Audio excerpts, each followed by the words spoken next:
Hey everybody, happy Friday. Happy Friday. It is Friday once again. I'm excited about today. I've got a lot that I want to share with you guys today, as we kind of go through, both. You gonna make it over there? Yeah, I didn't sucked in wrong. Yeah. Hey, I wanted to tell you guys something from last week. So I had a very good friend of mine tell me that he felt like I was being argumentative with B during the live. Did you know that? Did I even tell you this? Yeah. I do too. Yeah, of course you do. I just want to say this to you guys. The truth is, at the end of the day, I poke a lot of fun at my wife, but we really don't argue. And it's really just not like that, Oh yeah. If she gives me an opening to make fun of her, I will. And she will, right? Oh yeah, I'm not gonna pass that up. Right. So, I promise you with 100%, my queen is my queen, and I'm proud of it, happy with it, but we pick on those we love the most. B, are you okay? Blink twice. Yeah. Yeah, there was I've told this story a couple times before, but just to kind of help you guys understand how ornery my wife is, because she could be super ornery. We were standing at a Target one day. I'll never forget this as long as I'm alive. And I'm being my normal, like, just being rowdy me. style. Yeah, and I'm paying attention to other people, and I'm people watching, so I'm not really paying attention to what's going on in B or B's world. And we're standing in the checkout, and she just out of the blue says, "Please don't hit me," just like that. And you would not believe the looks people gave me. I didn't even do anything. People turned around from the aisle, like from the cashier, like, oh, it was in front of us. The lady at the checkout in front of us turned around and was like, I will never forget that moment in my life, because we got in the car and he goes, "Don't ever do that again."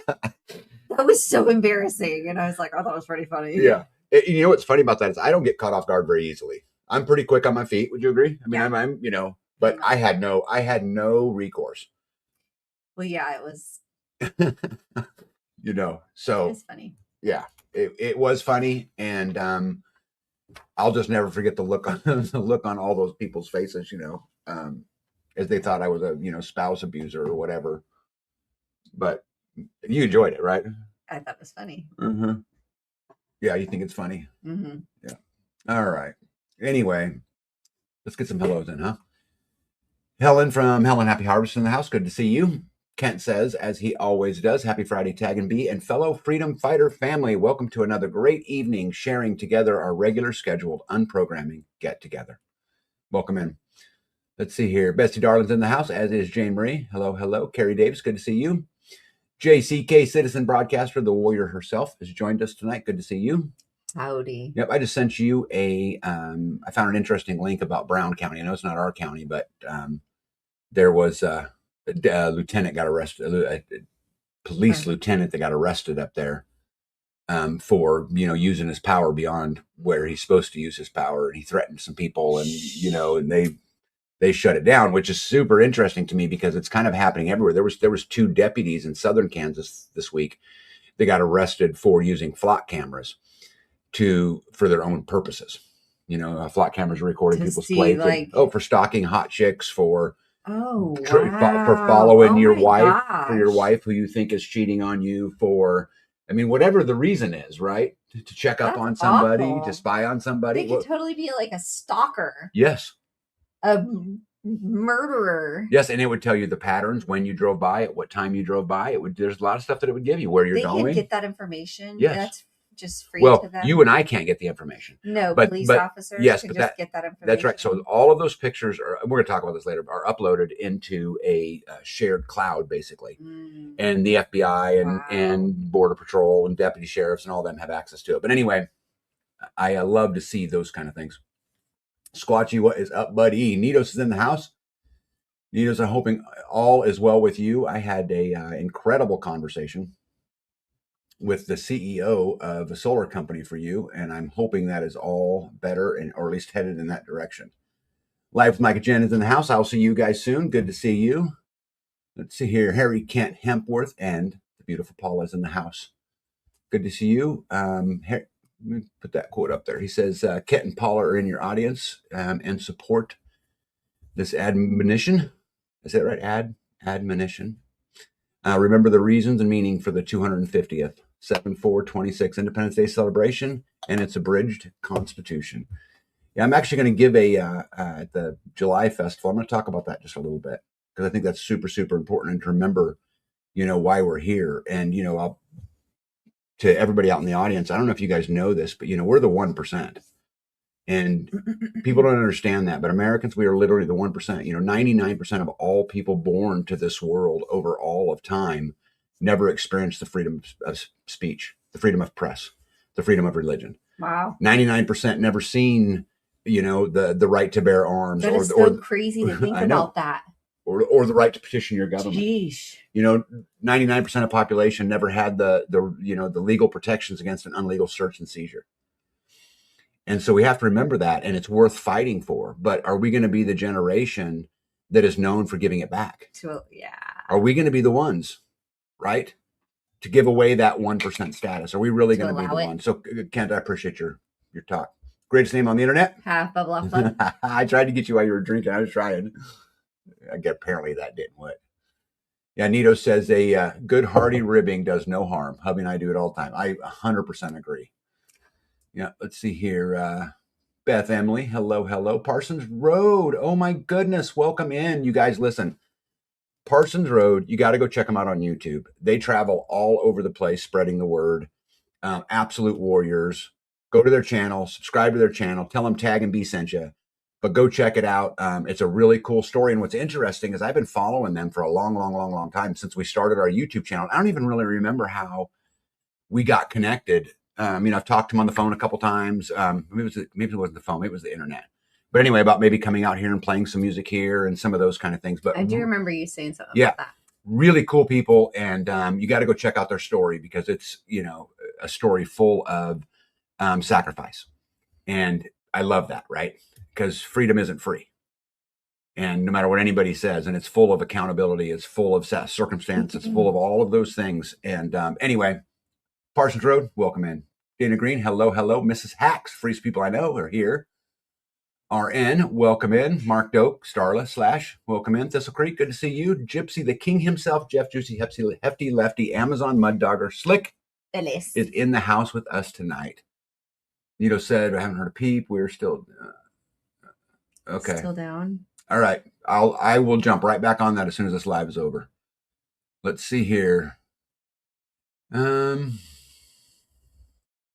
What did Jen say? Pretty. We are well in our way. Most are already lost due to security. Oh, Parson Road said you guys rock. Oh, there ain't no rock about it. I meant everything I said, Parsons Road. There's no fluff in it. And fluff. Yep, I would. I think one of the things we get to do as humans, I think we're going to find this. I always talk about this Great Awakening, but the Great Awakening isn't just becoming aware of what's around us and aware of the system. It's also becoming reconnected, being reconnected to each other, being reconnected to your spirituality, being reconnected to the earth. Right? It's about to your food. Yeah, I mean, your health. I think you will see a big portion of the population really push harder and harder against things like AI, because what cell phones have done to us is we've lost that interpersonal connection in so many ways. And I really think I think we're really going to see a turning in this, and so the Great Awakening is obviously becoming awake to the world, but it's also about reconnecting. And so, as YouTube creators, all of us, anybody in here who does YouTube, it's about helping each other out and hooking each other up, right? It's about spreading the word of freedom, and it's about spreading the word of God in Parson Road's case, or I could give many other missions of a lot of different YouTube channels, but it's just part of how it works. Hey, Bobby Cleaver, what's up, buddy? How are you? Yep, Bobby Sauce, barbecue maker extraordinaire. Let's see here. Oh, there you go. There's a link right there to Parsons Road. I'd really encourage you guys to go check it out. And again, you got to make sure you tell them the Tag and B sent you, right? Yeah, they say Parsons Road says they're in Alabama chilling at the moment. Jen says I'm cleaning and typing. That's not a good thing. Squatchy said I just subscribed to Parsons' channel. Cool, very good. It's a really cool story. Squatchy, you got to go back to some of their earlier videos because there's context in there. And just like a lot of people who I spend time with who know my backstory of COVID and how it all happened and all of those things. That context matters to how we get to where we are today. But definitely go watch some And of that there's stuff. always people who are new and they go, "Oh, thanks for sharing your story." Yeah. And Yeah. We forget because years have gone by that Mhm. happened, and then it gets, kind of, brought back up. Barcelona says they're not really chilling. It's hot. Let's see here. Where are we at here? ACM Homestead. Adam, what's up, big dog? Good to see you. Yeah, Pete says it's interpersonal with so much tech. Yeah, Bobby Cleaver said human interaction is so important. It is so important. Aljo and Barbara's in the house. Good to see you. Dana says she's cleaning. Silver Lining says hello, freedom friends from Northwest Arkansas. We're going to see you soon. Hey, Silver Lining and Jen, there was a big conversation that went around my house last night. uh-oh. You know where I'm going, don't you? Yeah. Okay. Anyway, yes, I do. In some of the reading about dealing with Japanese beetles, one of the things that people talked a lot about was cedar oil. And that cedar wood oil. Cedar wood oil. Oh, I thought you just said cedar oil. What's the difference? The wood. Cedar is a wood. Cedar wood. I don't know. What's the difference? Cedar tree. They were talking about how you just take sawdust, steep it, anyway, make a tincture, blah, blah, blah. And it's really good for controlling Japanese beetles. So I said to B, one thing we have a lot of is cedar. Maybe we could get her, what do they call those things? The steamers? Yeah, steam machine. juicer. Anyway, she's got some canning things that are steamers. But anyway, get them out and maybe make some cedar wood oil. Does that make you feel better? Yeah, cedar wood. Yep. Barbara from Aljo and Barbara is in the house. Good to see you. Let's see here. Thistle Creek said just got in from feeding pheasant chicks. We've never had pheasants. Can you tell me, Thistle Creek, if you don't mind, tell me why you like having pheasants?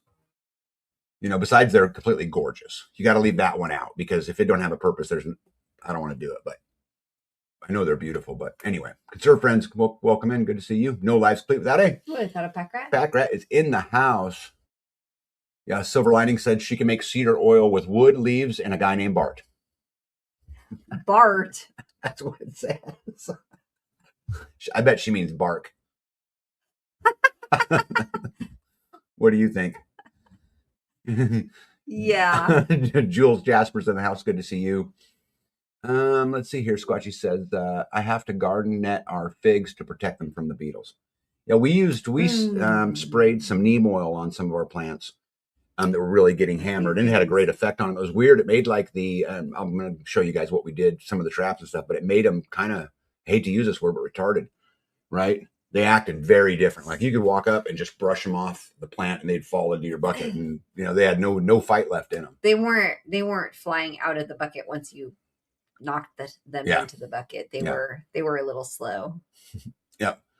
Stan is in the house. Good to see you. And Jen says we can bring the cauldron and do some potions. Yeah, how cool would that be, right?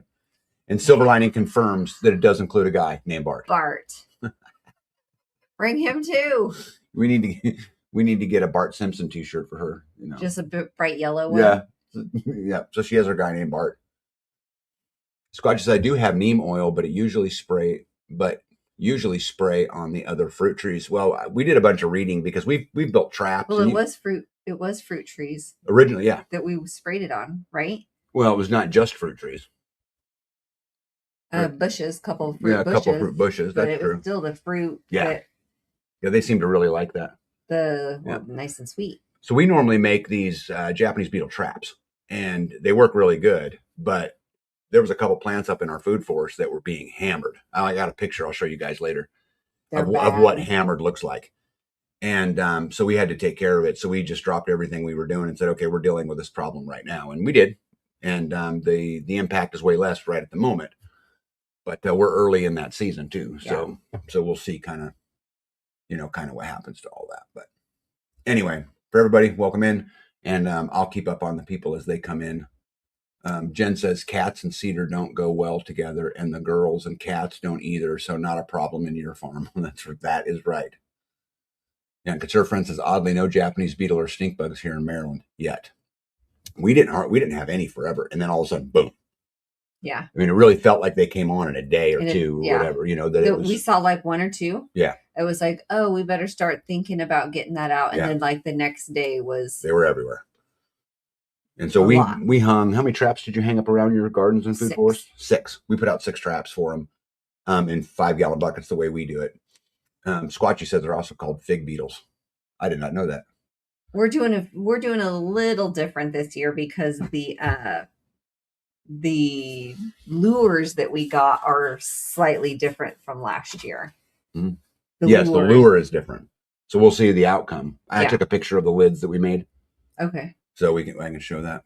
Did you by chance have a picture of how they were done last year? No, but you have a video. I have a about video. it, You can go back so- on my YouTube channel. And the other ones, man, we put those traps out. Oh, within 30 minutes, they were like halfway full. Yeah, the 5-gallon buckets were half one full. closest to the garden, which you're supposed to put it like 30 feet away from what you want to keep the beetles off of, so that you're not like bringing them directly to your plant. You want to put it away upwind from your stuff.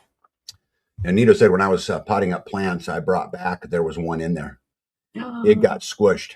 For those of you guys who don't remember or weren't here on the last live, Nito spent a little bit of time with us, and her and me went up into the food forest in the garden and dug up lots of stuff for her to take home. And that's what she's referring to. But yeah, Squatchy says, I dislike them. Sorry, not hate. I dislike them so much. Just bought some traps. I'm going to see how they do. Yeah, Pete, if you want to go back and early in my videos, I did a video on building the 5-gallon bucket. I'm telling you, buddy, it worked great. Now I got new bait this year that I've never used before, so I don't know how this year's going to go, but I'll show you guys that too. It's a different brand. Just a different brand of beetle bait. Yeah. Beetle bait. We'll have to find out, right? Beetle bait. Yeah, beetle bait. All right, babe, what you got on your list? And then we'll do some pictures. Do you want to just do the pictures? Oh, but I don't have a picture of that. Well, when I did chores tonight, I locked the cows into pasture 1. I had to pasture 1 and 2, I guess. Paddock, not paddock. Paddock 1 and 2, because I meant pasture 1 because the gate's still down. So I had to take the chains off of 2 of them to hold that gate up. Remember the gate? She took it off she moved the pin, or not the pin, the loop that holds the pin. The cow pushed it down enough to get the gate off of the hinge, and then she got out. Look at that. I'm assuming, Jen, that's my YouTube channel on Japanese beetles. Or something. And I would assume that's what that is. If I'm wrong, then I'm sharing a link to something else. But yeah, she said this is the beetle trap video. Yeah, but you guys ought to check them out because it worked great. I just used 5-gallon buckets, bought bait, pinned them in there, and they were so full. The chickens had a heyday because we just took the buckets once they were pretty full, dumped them in the chicken yard, and it was on like Donkey Kong, you know. But then you had to put like a drop of soap in the bucket so they couldn't fly away. They still, even with just a little bit of water in there, they would fly away. Yeah. So you kind of have to emulsify them. Yeah. Not emulsify them. Yeah. You have to make them so they can't fly. Yeah. Thistle Creek says we raise them just to integrate them back into the wild. We love seeing them roam around. Could be food in the future. Oh, cool. I like that. See, there's a purpose there, right? I had an old timer that came over here from Germany in like 1971. I got to be very good friends with him, and he raised pheasants, and he raised them because they were pretty. He never ate a single one, but they were gorgeous. So anyway, I was just curious about how that all worked. But anyway, so you locked the cows up, and why did you lock the cows up in paddock number 2? We're trying to get ready for the Freedom Festival. And my idea was if we locked them up into there, they'll eat what's in there instead of trampling the whole property. We get them into one area, they'll eat the majority of that stuff down, and then when come time to have the festival, we can use that paddock for parking. Yeah, instead of just going in there and mowing everything down when it comes time to park in there. At least we're using some of it for food. Yeah, and there may be 300 people at the July Fest, at the Freedom Fest. There's a lot of people who have confirmed with me, so we'll see what happens. But we may need that space. Yeah, that whole paddock to park in. So, and then right before the festival, we'll mow it down, whatever's left. But there's no sense of mowing it now if it can be cow food, right? I mean, right. But so I locked them up in there to utilize that food Parsons Road said, thanks. We need the trap. We have a huge fig tree at the kids' house in Georgia, and the beetles are a challenge. Yes, they are. But I'm telling you, those traps work great. Just put them far enough away from the tree. RN has just a super great point here. And I have a stinky weed that grows about 3 feet tall that the Japanese beetles love. They go after these weeds instead of my veggies. Yeah. You want to talk about buttonweed? The buttonweed, they do the same thing. We were in the garden and you were going to pull some of it. And I said, no, just leave that as a trap crop. Yep. Yeah. Because they were going right to that. Yep, they were going right to that. But they really like the fruit trees too. Yeah. You know, they kicked its butt. So anyway, we're going to try to clear the pasture that way. Skeletonize the leaves. Yeah. I got a really great picture later on. Hey, Will Be Cool. What is going on? Will Be Cool said Starlink quit working, so I have to use my phone for a hotspot. That's interesting because my Starlink has been super dependable. Rain, shine, snow. It has just worked really, really well. But anyway, so we're going to get ready to do that. I'm very excited about the festival. We were 2 weeks out. And now the work. Oh my gosh. I know. Is that right? Yes. Yeah. Well, babe, it's the 26th. Oh my gosh. Right. We're 2 weeks out. I'm still planting stuff. Yeah. Because you're a slacker. You should have got on that stuff earlier. Yep. I did. That's the good answer. Not just yet, but I did. I've been planting the whole time. Yeah. Yeah. Let's look at some of the stuff you got going on. It'd be good for everybody. These are potatoes. Yeah, I like the potatoes. I'm a big fan of them. This is one of two potato crops that are going on. Put some more hay on top of there. Yeah, that just helps keep the weeds down. Makes it less to deal with, which it's a lot to deal with. It also kind of covers the plants a little bit to disguise them from the bugs. Silver Lighting wants to know, did you plant the tansy? I've tried planting tansy a lot of times. Mm-hmm. Jeanette has holy basil here. Isn't that tansy?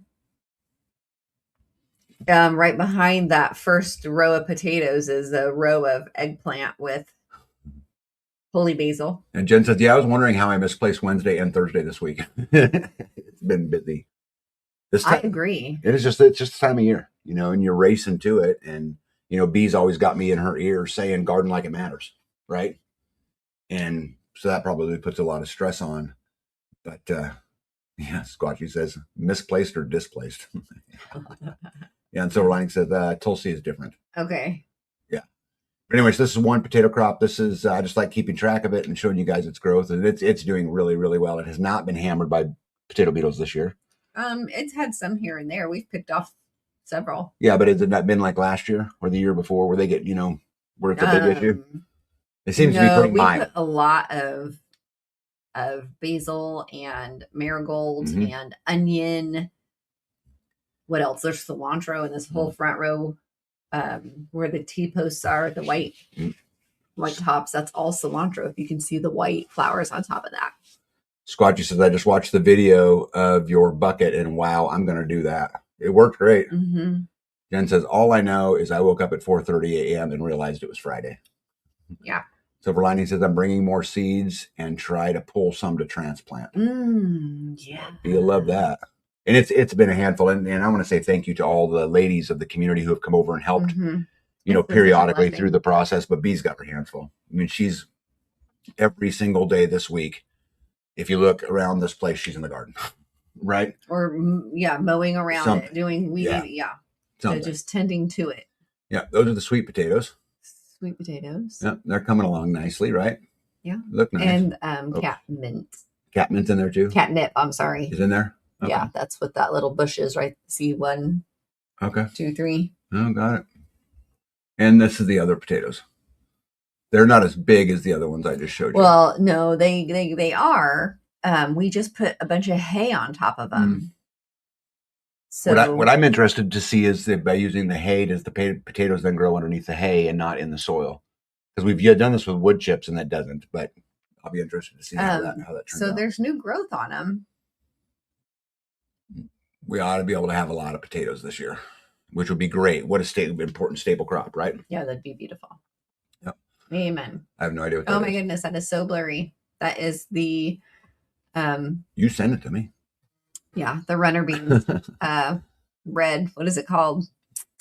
Scarlet. Yes. Scarlet runner beans. And now you know it. Something's weird in life when I know the name of a plant and you Well, don't. because I had sent it to you like that. You said you don't have to label them. Of course. Skeins girl, welcome in, bud. Yeah, and there is a bean on the scarlet runner beans. We have a bean. You have a bean. Mm-hmm. Here's my cows on the hill. That hill. That's the dam for the pond. That is the dam, but before the dam is a giant hill of topsoil that I'm saving. I think I have this picture in the wrong order. It's funny how you notice those things.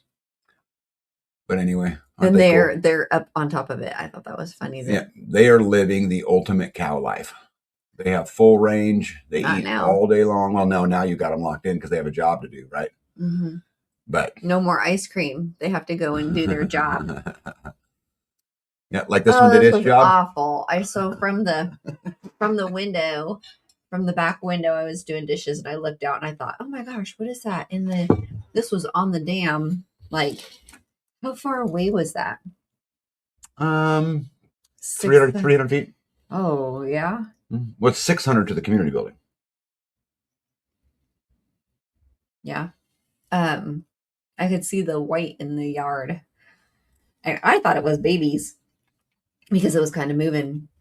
Feathers were a little moving on the tips. And so I grabbed a bucket and I ran out there to grab the babies. And I realized about halfway there that they were not babies. Yeah. And this poor turkey, there's another side to the story. If you guys remember, we told it in the live that Bee-Wit stole all the baby turkeys from a turkey, but left it one so it could manage the one. And this was the mama with the one, and the one was doing great. We haven't seen the one. He was a teenager. Yeah, we haven't seen the one since. Yeah. And whatever did this ate all of, like, left the head, left the organs, ate all of the breast meat, the leg meat, ate all the meat. Yeah. So it sat there for a while. Yeah. And ate. Yeah, what I want to know is where were the dogs when this was happening? I thought we had them to stop that. Apparently they were napping. Well, they must not have. They must have been like up at the gate or at the barn or. I thought for sure you were going to turn this as an opportunity to explain to me why you needed more dogs. I do need at least 2 more dogs. I agree. Let's do that. No, you don't need them.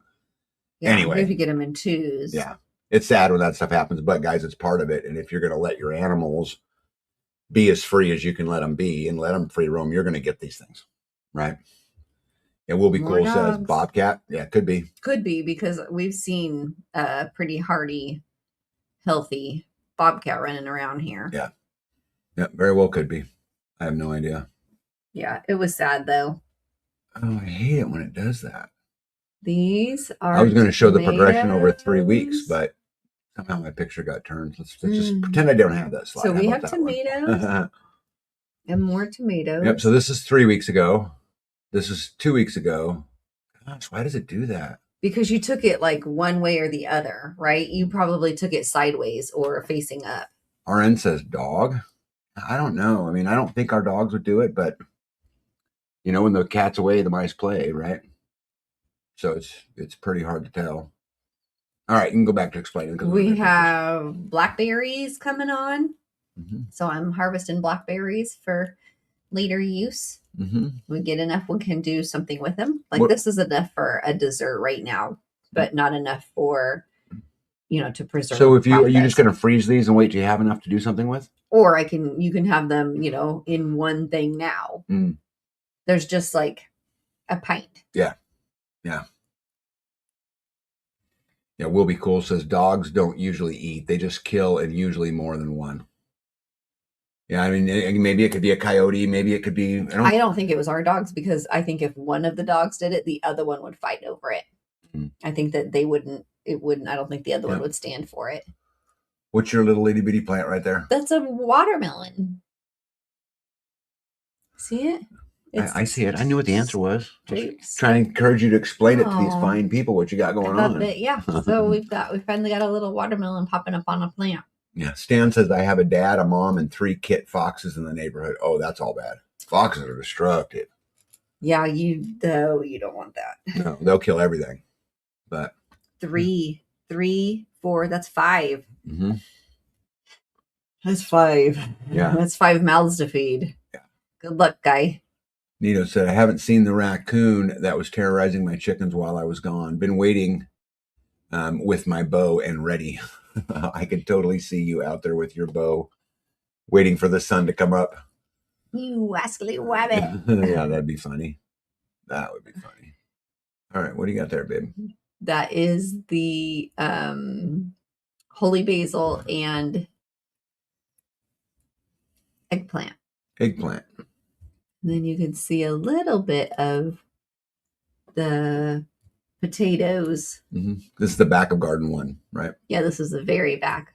In your other pictures, you have the 3 sisters and some corn. Your corn looks very discombobulated. So the corn is having some issues. The squash and melons seem to be doing okay. I had one plant that had squash beetles, and I just yanked that out and planted something else there. It went to the goats, and they loved it. Skane says, I'm picking red raspberries and storing them in the freezer for the Freedom Fest. Excellent. Wonderful. Yeah, I think the more farm food, the better. Right? All right, babe. What else you got here? Oh, there's your scarlet runner bean. That's one bean. You're one bean. Yeah, it's getting there. The plants are doing great. They're actually climbing to the top of the trellis. And then there's some kind of squash growing there in the first picture, and it's getting to be about the size of a baseball. Yeah. Stan says raccoon too. Yeah, I don't think it's a raccoon, because my experience with raccoons is, first of all, you'd never see it there. They would drag it off into the deep woods and eat it. They would eat it there sitting out there in the open, and then also they would eat more of it if they ate it at all, because I've seen raccoons also go into a chicken coop and just kill everything and leave it all. So yeah, something ate it right there. Nito says, I lost 4 while I was gone. It's a goner when I see it. Yeah. Okay. Well, you can't just let it hang out. There's your discombobulated corn. Yeah, so the corn has... we've never been good at growing corn, so you guys know. Never. Growing at the top of the stalks, so like tassel cob. Mm-hmm. Can anybody critique and tell B why her corn is acting weird? Because it was under stress when it was planted. You think that's what it is? Yeah. I think it's because it was in a snail roll for a month. Oh, longer than that. No, it was like a month. There's cobs all over it. And then we put it in the ground, and then it was hot. Mm-hmm. We tried to keep it fed. It started to take off, and then it started to tassel. But some of the stalks have cobs at the tassel.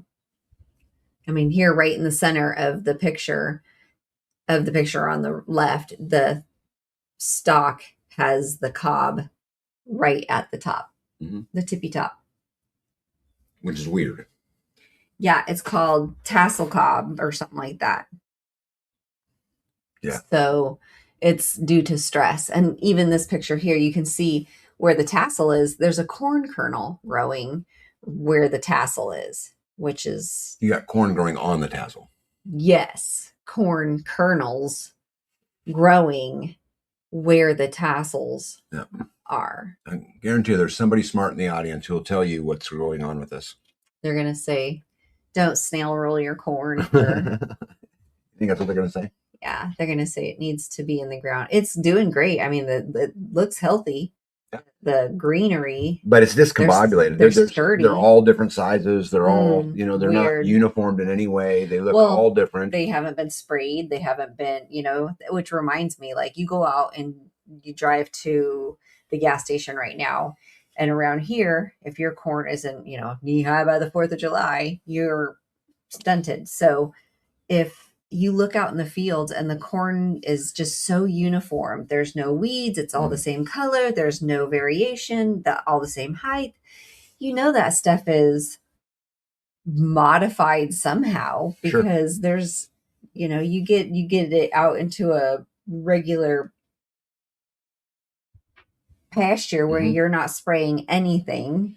And you think that that's normal? Because we've grown No, corn. I think that this went in Yeah, under okay. stress. Yeah. Parsons Road said, we have never been good at corn either. Makes one wonder if things being sprayed in the sky are affecting our crops. Well, I will guarantee you it's affecting it. When we built this place, my rainwater tested positive for fluoride. Mm-hmm. That was a big thing to me. Like, I'm like, wait, what? That's not good. Let's see here. B, you started the corn from seeds and then transplanted it into your garden? Yes. Yes. And it's from a snail roll. Yeah, this is the first year I've heard the term snail roll and many different people talking about this. It works really good for some things. Like B's really fond of it, right? Like, what do you like in the snail roll? Tomatoes, peppers, like all those kind of plants? Yeah, a lot of that stuff we started in snail rolls, and then when it got to be so high, we unrolled it and transplanted them into like 4-inch pots. This didn't get that opportunity because then when you do that, you're also when you're up potting them or potting up, then you're giving it more area for roots and you're giving it probably more food. I think you'd have been better off just directly sowing the seed into the ground. So some of them we did. And you can see when you go in there that some of them are half the size of the others because we ended up going in between each of the snail roll ones and putting a seed every place because we. So which ones are doing better? Would you say? It just. You don't know. Yeah. You can't tell the difference. Well, they're all. Squadgy says snail roll sounds like sushi. Snail roll. It does sound like sushi. All right. There's more. Yeah. Melons. Yeah, we have fruit everywhere. We got some melons. Yeah, it will not be long. I love these pictures like this. We got all the dew. Right. Yeah. RN says, I have never heard of anyone doing snail rolls with corn. Everyone I have ever known to grow corn direct planted seed in the ground. Yeah. Yeah, that's what I usually have too. This is we're just trying it out. Yeah, but here's the thing. Do your experiments now before they matter. Yeah. Learn all of the different ways. And I think that if you do that and get them, right when they start and they're just a couple inches tall and you do it, it would probably be fine. But these things were at least 2 feet tall when we transplanted them, and then they like bent over and were all yellow and. Hey, my good buddy Indiana's in the house. What up, buddy? Ahoy back. All right. We got some cucumbers. Yeah, they're little guys. These are so this one is a mini white. These I got. So this is what they're supposed to look like. Yep, I pulled. And this is what you fed me today. Yeah. Okay. I pulled this off and ate this one right there because I was like, I don't know if this is ripe, and so I like bit it and I was like, oh dang, that's good.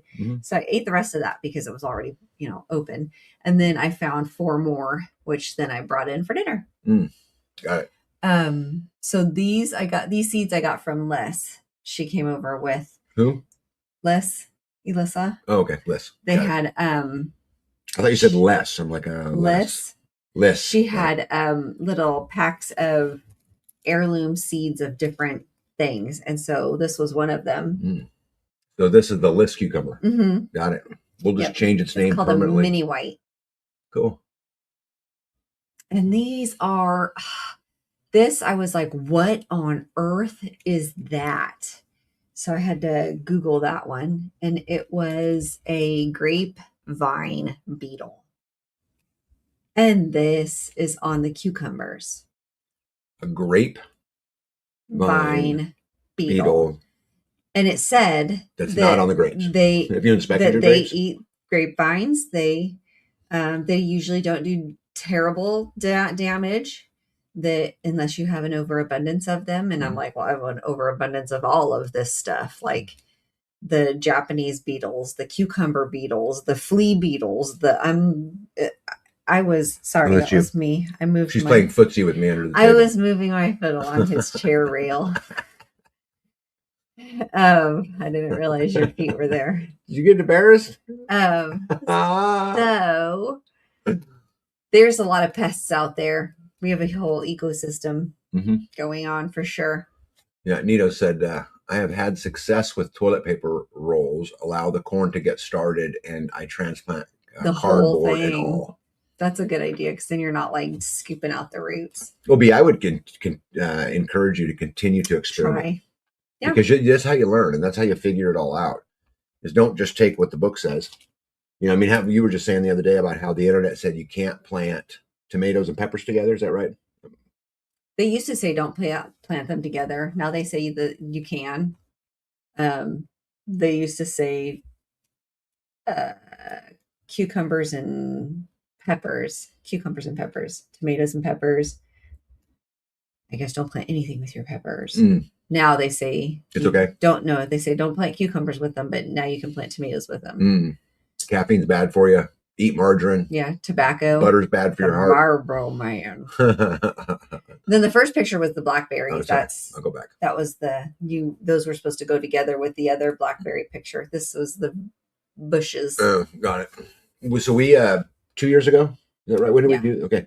So we took both of Bee's annual gardens. She's got 2 big annual gardens, and we surrounded the fence with blackberries. And they're now getting to where they're as big as we are. And in 5 years, there will be more blackberries than you're going to know what to do with. There's already a lot. Bushes. Yeah, there's a lot. We've actually started digging them up, because they grow out and infringe on the walkways. And then we dig them up and give them away. And our blackberries have blessed many homesteads, and so that's kind of a cool gig too. Yeah. Now we're eating them. We're sharing the plants and eating the fruit. Yeah. RN says, Tag, I agree with you about trying new things. That is the best way to learn what works for you all in your area. 100%. And I think every year is a little different too. It's wetter, I think, this year than it was last. Yeah. This is a picture of your corn, but the 3 sisters. That's why I put this one in this here, right? one is the squash right there is squash getting lovely. It's loving where it's at. So we'll be blessed with I like the picture of your own overgrown cilantro. Yeah, so it rained last night, and when I went out to check everything this morning, the cilantro was so heavy with the water that it was hanging over. But what it has done is it's hanging over away from the planting row, which is where all the peppers are. So I'm like, bonus. Thank you, Jesus. Yeah. This is exactly what those peppers needed. And now the peppers are a foot tall, and they're like, hello, world. Yeah, Squatchy says blackberries and boysenberries here. We don't have boysenberries here, but I'm sure that'd be cool, though. Do you like them? I don't know. We would love to have. Oh, this is my dill. Yeah, I was showing you guys last week the dill, and there were some jokes made about production meetings and dill, but I wanted to show you guys in reference how tall that dill is. It's taller than me. Yeah. Now you're not very tall yourself, but yeah. But there's a guinea nest in the side of that. Just outside of the dill. I like that picture. That is some serious dill. What are you gonna do with all of it? Because this is not your only patch. No, I'm just gonna leave it there. I'm gonna see how big I can get it. And I'm gonna be like, look what I have created. That's a lot of dill head. Yeah. Yeah, and you can only make so many pickles. What else do you do with dill besides pickles? Relish. Which has pickles. Okay. Anything else? Anything that don't involve a cucumber? You can put it in mayonnaise. Make some dill mayonnaise. You can put it with fish. Put it with lemon and dill. So all kinds of stuff. So pretty much it's for making pickles. You can do lots of stuff with dill. Okay, except you couldn't come up with hardly any, so I just said a couple things. Oh, come on. You can put it on fish. That's the creative level. You can. Oh, here they come. Here they come. Dana Green says, wow, not in Texas. It's too hot. Dill cream sauce on Alaskan salmon. Yeah, see? Yeah. Fish. Cooked salmon. Yeah. Dill. It's got to be. Okay. So it's an herb and you put it with pickles. Yes, it's an herb. That's pretty much. And that's why you grow 17 patches that are taller than you. 2. Moderation, 3. Folks. Moderation. 3, 4. Parsons Road says we homemake ranch dipping sauce and use dill. Yes. Jules comes to your aid. When do you harvest it? Oh, Dana Green says tartar sauce. Tartar sauce uses pickles, relish. Mm-hmm. I would like to make a lot of relish. I would like to make cases Of relish. of relish. Okay. I have That no would idea be why you sent me great. these pictures. Oh my gosh, I went and filled up the waters at the community building. No, you didn't fill them at the community building. You filled them for the community Yes, building. I filled the waters for the community building drinks from the Walmart machine, and they were like 30 cents the last time I did that. And it's like 58 cents a gallon. I don't know why you just don't use the rainwater we collect here. This is the drinking water. Coming through their system where they chlorinate it, where they do put all their chemicals in, Right. where they do all of that stuff. Or you can drink it coming out of the sky. It was Which would you rather have? It was from the community building though. It's so funny, you guys. We in the house, like B drinks her water out of a Berkey. I drink it out of the tap. It comes from a well on the ground. Like I don't. Yeah, to me, this it's was silly. not from the well. This is not from the well though. This is the stuff at the community building is not from the well. It's from the Rainwater. stuff from the rainwater. Yeah. It's rainwater. Maybe we should get a Berkey over there, and then we could just Maybe we should drink the use water. not the rainwater. I think it has to be Chlorinated? not chlorinated, but purified of some other way. Dana Green says dilly beans. And Will Be Cool says German Polish cucumber salad. Yeah, but it involves cucumbers. What I'm asking is, tell me uses beyond a cucumber. They go so well together. Carrots, dill carrots. You ate dill carrots today? They were pretty good too, actually. There you go. Oh, is that like you feel like a victory coming on here or what? Redemption. Yeah, Mrs. Hack says you can cook your squash with dill. Yeah, shame on you, Mrs. Hack. There you go. That's all I got to say. I'm going to try that too. Shame on you. Yep. Half Bubble Plum says blackberry wine, syrup, cobbler, pie, jam. Yeah, now we're talking my world right there. And dill. No deal in your blackberry wine, syrup, cobbler, pie, or jam. Yeah, gross. Anyway. Yeah, and then the others were the buckets from the. Check out this cherry tree. Traps. Look at that. That's a cherry tree. It's not happy. Yeah, look at that. Look at all those beetles on there. This is what we walked out and found, where we said, okay, time to get on it. And I think when you said it skeletonizes them, I think that's a really good way to say that. Yeah. It just leaves like the outline of it. Yep. The good news, all of those beetles have passed into the beetle afterlife. These guys are no longer with us. No, they are no longer with us. But look what they do to those leaves. Isn't that crazy? That's awful. That is what happened to our grapes last year, and it happened like in a weekend. Yeah. We were like, what is going on? We walk over there and we're like, oh snap, that doesn't look good. And then we go to bed that night. We wake up the next day and it was like, they were skeletonized. Mm-hmm. There were so many on there. Yeah. Crazy, huh? And you look at that poor, like I have struggled growing cherry trees. You know, we've got a couple that are nice, but it has just been a fight. And then to walk out and see your baby cherry trees, you know, and he's been so like, man, these trees we got last year, they're doing so good. I'm really proud of these stalks. Remember this new company that we got? Yeah. Doing great. And then Japanese beetle season comes. Yeah. Dana Green says trade it. Yep. Who wants squash for trade? Better yet, who wants it for free? Oh my, that's an infestation. Yeah. The good news is it was really isolated to just a couple plants like this when we were out there last. And then it was all over the buttonweed, but we don't care about the buttonweed. We let them have that. So then we had to go put traps out, which is really the reason I show you this picture is this. So you guys, for those of you guys who've watched my beetle trap video from before, this is my new version because the lure was different. So the lure in the video looked very different than this. So the way I created it was different. This one, I just drilled 2 holes in the top and zip tied that lure bait pretty close to the inlet. And I like, if it works, I like this for several reasons. One, the hole that the beetles have to go down into the bucket is much smaller.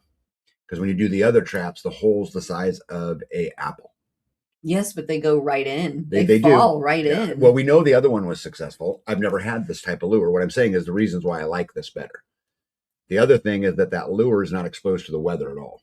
When in the Right. other one, it's exposed to rain, And wind, it did not last sun. long. Right, right. So these lures say that it'll last all year. 8 months. Yeah. So we're gonna see. I can't tell you 100% that they will. Hey, one step closer. Welcome in, bud. Yeah. Yeah. But so this is my new effort at trying to control the beetles. We'll see again how well it goes, but yeah, I need to go up and look at the buckets. Yeah. I haven't looked at them either, but I mowed in there today, but I haven't looked at that. So what we do is these are the lids, and you put them on a 5-gallon bucket, put a little water in the bottom of it with a little bit of soap, helps them not fly away. And then we just hang them from fence posts. So they're up off the ground, because the thing is, the goats, the chickens, the turkeys, the geese, everything will mess with them. And they'll knock them over, and the next thing you know, they're all over the ground. So that's why we hang them from a post. I should have taken a picture, but. Oh, yeah. Right, because that makes sense. But anyway, we didn't. One Step Closer says, we were lucky. We got a good squash harvest before the squash bugs became a problem. Oh, nice. Congratulations. Yeah, we fight it every year, but we just refuse to spray it. And, one of my favorite things is to sit out there and watch all the kids sitting in like the potato aisle or whatever aisle it is, hand picking bugs off for the chickens. Yeah. One of my favorite things to watch. Jen says baked potatoes with dill. I don't remember when we lived at the other house that Japanese beetles were a problem. I don't recall it. I don't recall it was either. And it might be just because we grow so much now that you notice it more, versus a little small isolated garden. We could, when the house we had before, Bee's Garden, how many do you think you could put in one of your gardens? Your garden that you had at that house? 6? Oh, I don't know. 6 or 8? Yeah, Nito says, in permaculture terms, the plants that get attacked are stressed. Might need to figure out what the cherry trees are needing. That's good advice. And Stan says blackberries and huckleberries. We don't have any huckleberries either. I've looked at them at the plant store a couple times. Haven't bought them. We chose service berries last time. Right? All of that stuff was in the same row. Mm-hmm. It was all in the same row. Who said that? Makes sense to you? Who said that? Nitos. I think. Yeah, right there. You put it back up there? No. Oh my goodness, look at that. Mario himself is in the house. Happy Friday to all you groovy homesteaders. Groovy. Good to see you, buddy. Okay, Dana says salmon patties with dill. Laugh out loud. I feel a Forrest Gump moment coming on. Right. No, it'll never be a Forrest Gump moment because you guys keep repeating the same thing. We'll put dill on meat. Okay, fish. Great. What's next? Well, that's the same thing as saying, okay, shrimp, you can eat it. Good job. No, because you can have a shrimp sandwich, and you can have a shrimp casserole, and you can have a shrimp whatever, right? Shrimp scampi. Right. Shrimp do you have dill kebabs? Do you have dill scampi? Sure. No, come on now. You can put dill in your scampi. You guys. Be out of control. You can dill your scampi all day long. Okay, I think we need to have a whole bunch of comments that say settle down, B. I'm just saying. Well, what do you suppose the chances I can get a whole bunch of people to say settle down, B? Probably not good. No, because they would eat that. Anyway. All right. I wanted to show this picture to you guys because this was funny. We many of you guys know we have breakfasts at the community building on Sundays now, and we go down and it's absolutely great. Yeah, one step closer. You do not follow directions very well. Dill pickles. No, we said what do you use dill for that doesn't include a cucumber? Salad. Oh my goodness, you guys. Anyway. So we have breakfast, and often what happens is sometimes we talk about the world, sometimes whatever, but often the conversations talk about God. And this UTV, this is what's called a Roxor, and looks like a Jeep, but it's not a Jeep. It's called a Roxor, but this belongs to the king himself. Mm-hmm. And what I found so ironic about this is not do I just call him king, he believes it. Okay, why he believes it? Because he pulled right up to the front door. He pulled to the very front door, parked in the middle of the road, left his tailgate open. Now, this picture was taken 2 hours after they got there. Yeah. Okay. 2 hours. Left the tailgate open and went inside. He's like, the king is here. I have arrived. Oh, my goodness. Pete says, I'm still thinking about the fig bucket. Yeah, and Conservative Friend says, but we love our bee. I know. I love my bee too. Figs? Figs with dill? Dill? Is that what they're saying? I don't know. Oh, look at that. Mo Engineers in the house. He says dill goes with fish, dill tartar sauce, which dill tartar sauce includes cucumbers. Following directions is rough, apparently, this time of day. Yad says dilly beans, pickled green beans. See, now there's an answer. There you go. See, Yad's paying attention. There's an answer. There you go. Okay. Pickled. Pickled. Oh, so anything pickled? So could you put dill with, let's say, pickled Okra? eggs? That's what Pickled okra? Okra. Okay. Ones that have closer says, is that the royalty carriage for His Majesty? It is. It absolutely is. Yeah. Let's see here. Yeah, pickled okra. Sorry, fig beetle bucket. Oh, got it. Dana Green says, oh. Pickled okra, pickled squash, pickled carrots. See, now you guys are running. Skanes Girl says, simmer down, Tag. B will fix you a dill sandwich. Yeah. All right, One Step Closer says, Baba Ganush uses dill. I don't even know what that is. I have no idea what that even is. Anyway, does this picture not also scream the king to you? Because this is literally right at the front door of the community building. Yep. You notice how no one else is parked there? Nobody except the king. That's his spot. Yep. We need to get him a crown that we can bolt to the top of that thing. If you can find me a crown when he's not looking, I will. Plastic one. Yeah, with something that'll hold up a little bit. Then I'll get it double-sided tape or hot glued or something at the top. Oh, you can't mess with the paint job. Oh, that ain't gonna hurt nothing. Pack Rat says mashed potatoes with garlic and dill.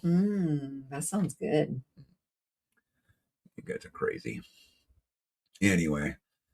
All right. So look at that. Yeah, one of my challenges was I've got to build a stand for depending on who you talk to. If you talk to the king, it's a 2,500 gallon tank. If you talk to Tag, it's a 3,000 gallon tank. But anyway, for my tank to sit on, and I need a stand for several reasons. One is it gets it up high enough off the ground that my buddy Mario don't have to get down on his hands and knees to work on it. That was his request. Okay. The second reason is I want to be able to fill a 5-gallon bucket without using any power. Yeah. Right. So I want to get it up. I want to get it up on the ground. But there's a challenge in it, which is you got to support a ton of weight. Right at 3,000 gallons. Let's just say that it's that at 8 pounds a gallon. Right. So 8 times 3,000. Heavy. Right. So it's super, super heavy. So I thought I'd take you guys how I figured out, or at least what I'm going to at least attempt to do as far as building it real quick. Get some comments real quick. Jen says potato salad, tzatziki, or scrambled eggs. Scrambled eggs with dill. Tulip Little Angel, welcome in, says look up Greek food. It was once served with grilled fish with a dill sauce. Yeah, like a gyro is that tzatziki sauce is dill. Yeah. One Step Closer says that looks good and sturdy. K Texas 001 says hello friends, been missing your lives for quite a while but able to join today. Well, we are super happy to have you. Mario says fill the area with sand. Okay, so check this out. So these are 2x6s, 6 inches on center. They're sitting on top of a 6x6. Okay, everything is blocked top and bottom with a double 2x6 plate, but I didn't stop there. All right, this is just. Did you get more bunkers? Oh yeah. Okay. This was step one. Then I went and plywooded all of the inside. So there's plywood on every surface on the inside, which you don't see. There's plywood, and obviously I OSB'd the top, and then I plywooded the outside, and so it looks like this right now today. And it's not finished. I still got work to do, but. It is a 2x6 sandwich header pretty much everywhere. I don't know how to make it any tougher. Right? I mean, I filled this thing full of wood. So the other thing I wanted to point out to you guys is these kinds of projects are really, really great to eat up scrap. Because it's little pieces. Yeah. You go and I build you all this stuff in your barn and I end up with this big pile of scrap. And so just like those 2x6s that are 6 inches on center, they're only 8.5 inches tall. They're little. I can cut a lot of 8.5 inch tall 2x6s out of block, right? Out of just scrap laying around. So let me see here. Jen says, I saw a homestead lady make dill pesto. I'll have to see if I can find it. Huh. Oh, look at that. RN says, tag, how much weight is that stand supposed to support? Well, it's going to have to support 28,000 pounds. Right? I don't have any choice. And if it don't, I'll learn my lessons. But I am pretty confident there's not. I don't want that lesson. But here's the thing. There's not an uncovered seam in the entire thing. Just like in a Lego, you know how you cover the keyway? Mm-hmm. There's no exposed keyways. They're 100% covered. Everything is blocked in. So we're going to give it a shot. Hey, look at that. American Roots Farm is in the house just in time to see super strong base. I love that it matches. Yeah, almost. Yeah. Huh? Well, one of the things I've loved about this project, and I did it actually in the entire barn, is I bought a pallet of composite decking, used composite decking at an auction, and I've been using it for baseboard because it doesn't rot. Plastic, basically. And so I've used baseboard all pretty much for trying to eat it all up. It's come in handy. The weight is somewhere around 30,000 pounds. Yeah. Right. 8 times 3, right. 3,000. But it'll never be 3,000 gallons. You won't get more than 2,500. It'd be my guess. But why do you say that? Because the way that the tank reads, it says 2,500/3,000. So I don't understand why they would give you 2 of them. But if you go all the way up to where that curve starts on the top, it says 2,500 gallons. So I don't see how I'm going to get 500 more gallons just in the dome. In the dome and the manhole. Yeah, I don't see it. But anyway, so it's about 28,000 pounds. Yeah, Dana Green says sand would be thermal mass. It would be. And sand would be great because it ain't going nowhere. The only thing I worry about sand is that it's constantly leaking out the bottoms. You're constantly sweeping it, and then pretty soon you foam it or something. And then it gets down a particular distance, and then you've lost its value. Half Bubble Off Plum says you can put dill in potato salad. But anyway, this is I'm trying to get ready because my buddy Mario are coming out for the festival, and we usually try to knock a project out. And I want to get the rainwater system going for Bee's shop for 2 reasons. One, it gives me rainwater inside the barn. Now she's already got well water. She has a frost-free faucet in the barn. But if I could get to rainwater, then I'm not using the well, which I really like. The other thing is I want to get a big spigot on the outside of the building so that when Bee fills up the Bee machine to go water the gardens, you can use rainwater instead of using well water. That'd be awesome. So that's the goal. So I'm racing to try to get all this construction stuff done, so Mario don't get mad at me. So we're well, yeah, because it's like 2 weeks now. I'm trying. I realize that there's a lot to do. Yeah, there's a lot to do every single day, and now I've got to get to the festival pretty quick here. Yeah. You guys know, I just want to show you guys this. The dogs have picked their kennels, which I find interesting. This is Violet. This is the one that got shot. If you guys remember that from one of my videos a long time ago. And she has decided that this is her kennel. And so pretty much every day I catch her sleeping in it. And I haven't put the door on the front yet, which is another thing I have to get done before the festival, right? Mm-hmm. So I've got that to do. I've got to get the water tank finished up, and then I got to do all the festival stuff, mowing, weed eating, sawmill, I mean, just all of the stuff that goes on to get ready for a festival. So I got my hands full. But Stan says, these are wild. They grow everywhere. What are these? Yeah, Jen says, sweet girl. Yeah, she loves it. You know, it's funny, though. The other one, Rosie, now this will not surprise you, Jen. Rosie won't touch it. She doesn't want to be in there. She doesn't like her bed. She'll get in the kennel and lay on the floor. Yeah, she doesn't. She don't want the bed. Floor. Yeah. Skanes Girl says, I will be watching. My tank is half that size. I never thought about building a platform for it. Yeah. That water tank stand should be good. I Googled it. Yeah. Yeah. I am not an engineer, but I'll tell you, I've got really good influence in my life. You know, Mo Engineer's in the house tonight, and him and I talk about this stuff all of the time. We actually talked about this tank stand and went round and round and round about it, but did he tell you that was a good idea?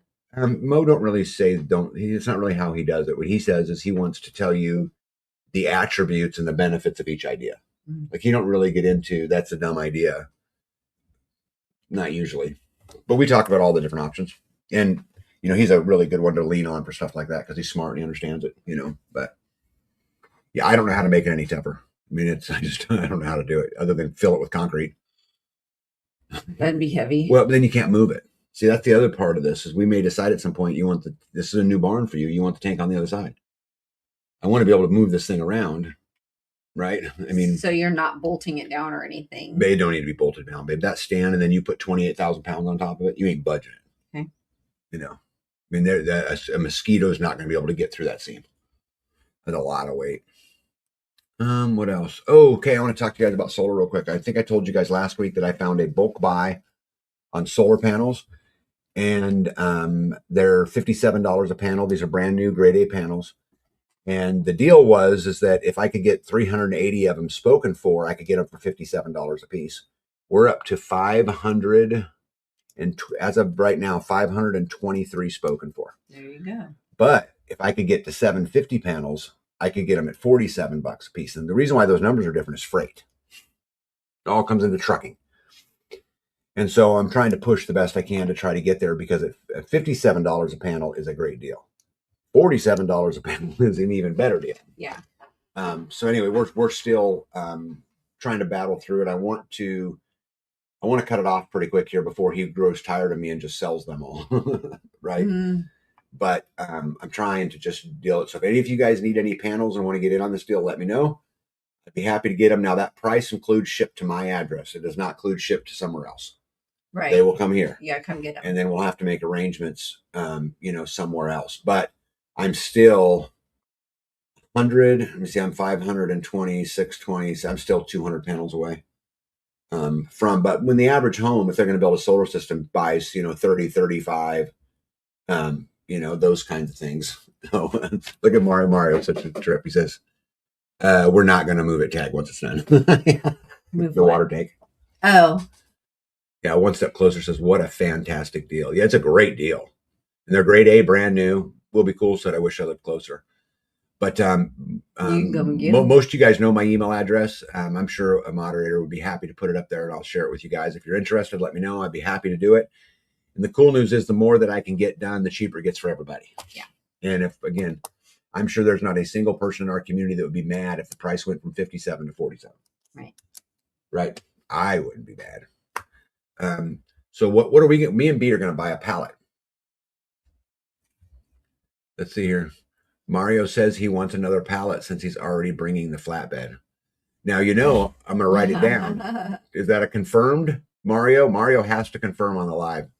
That's not how it works. Yeah. Her word is gold. They're a team. Let's see, one more. Mo Engineer says field day is tomorrow. It is where amateur radio operators set up in field and talk to each other nationwide. It's a good place to meet like-minded people. They're doing that at the high school. Are they? Yeah. In Holton? Yeah. Oh, I didn't know that. Tomorrow? At our high school, yeah. Tomorrow? Saturday. Interesting. Mo, I wonder if you can have some conversations with Holton High School. Apparently they're doing that there. No, Jackson Heights. Or Jackson Heights High School. Okay. Mm-hmm. Super cool. So me and B are buying a pallet. And the reason we're going to buy a pallet, even though we have solar on everything, some of them are going to go on the barn, but I'm going to rebuild our front. Look, there it goes. Mario says Mario does not want another pallet. It is confirmed. Oh my goodness. Okay, Texas says I saw a recipe using dill in a chicken salad. Yeah. See, there you go. Oh, I should have put dill in that. You have an abundance of dill. I'll have to make chicken salad again. Yeah, abundance. Mo says there are 1,426 locations listed on the ARRL website. Jen says, haha, I'm just trying to get myself in trouble. And it would work. All right, there you go. Guys, there's my email address. I'll leave it up there for just a second, but that will, if you're interested, let me know. We'll get you in the order and off we go. And if we can get up to that number, we're going to get them super, super cheap. So we'll get there. Anyway, so I want to rebuild my very first set of panels that we did when I built this place. I bought them used. They were already 10 years old. I was trying to rush and get power in. We got it in, but they're not they still work. Yeah. They're just not very efficient. And so I want to replace them. And this is something B don't even know yet. I've not shared with her, but kind of see that first row right there where that lawnmower's parked? Ones. Yeah, those are the ones I want to replace. There's 18 of them right there. The ones behind them is brand new. So there's no need to replace them. But I want to replace those front ones. And you want to know what I want to replace them with, B? What do you think? Oh. To park underneath? Yes. You said you wanted a carport. Shut the front door. Yeah. Yeah, what do you think? I like that. And you want to hear some really cool things about that? What? Because that's not... Oh, wait, because then you got to raise them up higher. Yes, but... okay. You guys remember at the auction... Hold on. I've got this thought out. because I knew you were going to say that. Yeah, because then I have to reach them. No, I knew you were going to say that. So what I was thinking was, you know how I bought all of those walkways for the rail cars? Yeah. I got a whole stack of them out on my Sanford row. What I was thinking is, if on the backside, the low side, if I came up about half, I made you a catwalk. Oh, no way. And then because of those rail cars, all the water and stuff will fall through them, right? There's holes in them. And it's not a solid floor. And they're metal. Like pokey, so they're grippy. They're grippy, and you could just get up there, do your thing. That would then be awesome. You get a carport. We get to use that pile of stuff out of Sanford Row. And here's the best thing: it's not taxed in my county as a building because it doesn't have a permanent roof. Oh my gosh! So they consider it like a pergola, and in our county, pergolas it would be a pergola. Yeah, pergolas are not taxed. So wait, how are you going to park underneath them when you can't get to the solar panels or behind them? So okay, you'd have to tear both of them down. Nope. Watch this. I got this, girl. I got this. Okay, so what I would do is leave this all together, and I would build it on the back side of this one. So we build it, we'd get the panels up, we'd run the wires, and then one day you shut it off, and then I'm disassembling these front ones. Because they would be taller than the back your ones. carport would sit on this back side closest to your house. Like where you park the bee machine now. Yep. That makes sense? I park there now. Is that a good idea or a bad idea? Let's see here. Jen says, I was going for 2 is 1 and 1 is none, or chicken mason jar math. Yeah. Starla says dill and squash. Squash should be a no word on this live. Squash. Sounds like a win all the way around, says Nito. See, this is what I'm thinking. What do you think? I think that's awesome. I love that. And then you can park your car under there. I think that's really cool. And I'll build you a catwalk so you can get up there. So what are you going to do with the existing mounts? I'll just take them apart and I'll throw them in my metal pile. Use them for something else. Would you this is a great point. This is said like an engineer. Would you pull the snow towards you if the catwalk was on the front side? Something to consider. Maybe there'd be a gap between the two. Maybe you could build a gap between. Yep. Put them out just a little ways. Or just push it off. Yep. Because my squeegee has a push and a pull. All squeegees have pushes and pulls. Well, what makes yours special? I don't know. I love mine. My squeegee works great. Oh, Stan says huckleberry. Got it. He was talking about them growing everywhere. Yeah, well, if we ever meet up, maybe you have to dig some up for us because we don't have any. But anyway, this is my idea. I thought I would share it tonight with you. See if we can figure that out. Oh, I can figure it out. That's easy building. Well, I mean, we don't have a lot of room right there. We have plenty of room. I don't know. I've already been out there. I don't know if we have enough. It's okay. You're not in charge of that department. Right. But could you imagine to build that and then pour a bunch of gravel up underneath there so you can get up out of the weather? Yeah, that'd be really cool. Yep. And then also, this stops the cows from messing with the solar panels. Mm-hmm. Yeah, they love rubbing up against them. Yes, they do. Yep. Jen says, love it. The problem, Jen, is this will take 2 pallets to do. 2 pallets of what? Of solar panels. Oh, really? So Jen needs to talk to Mike and let them know.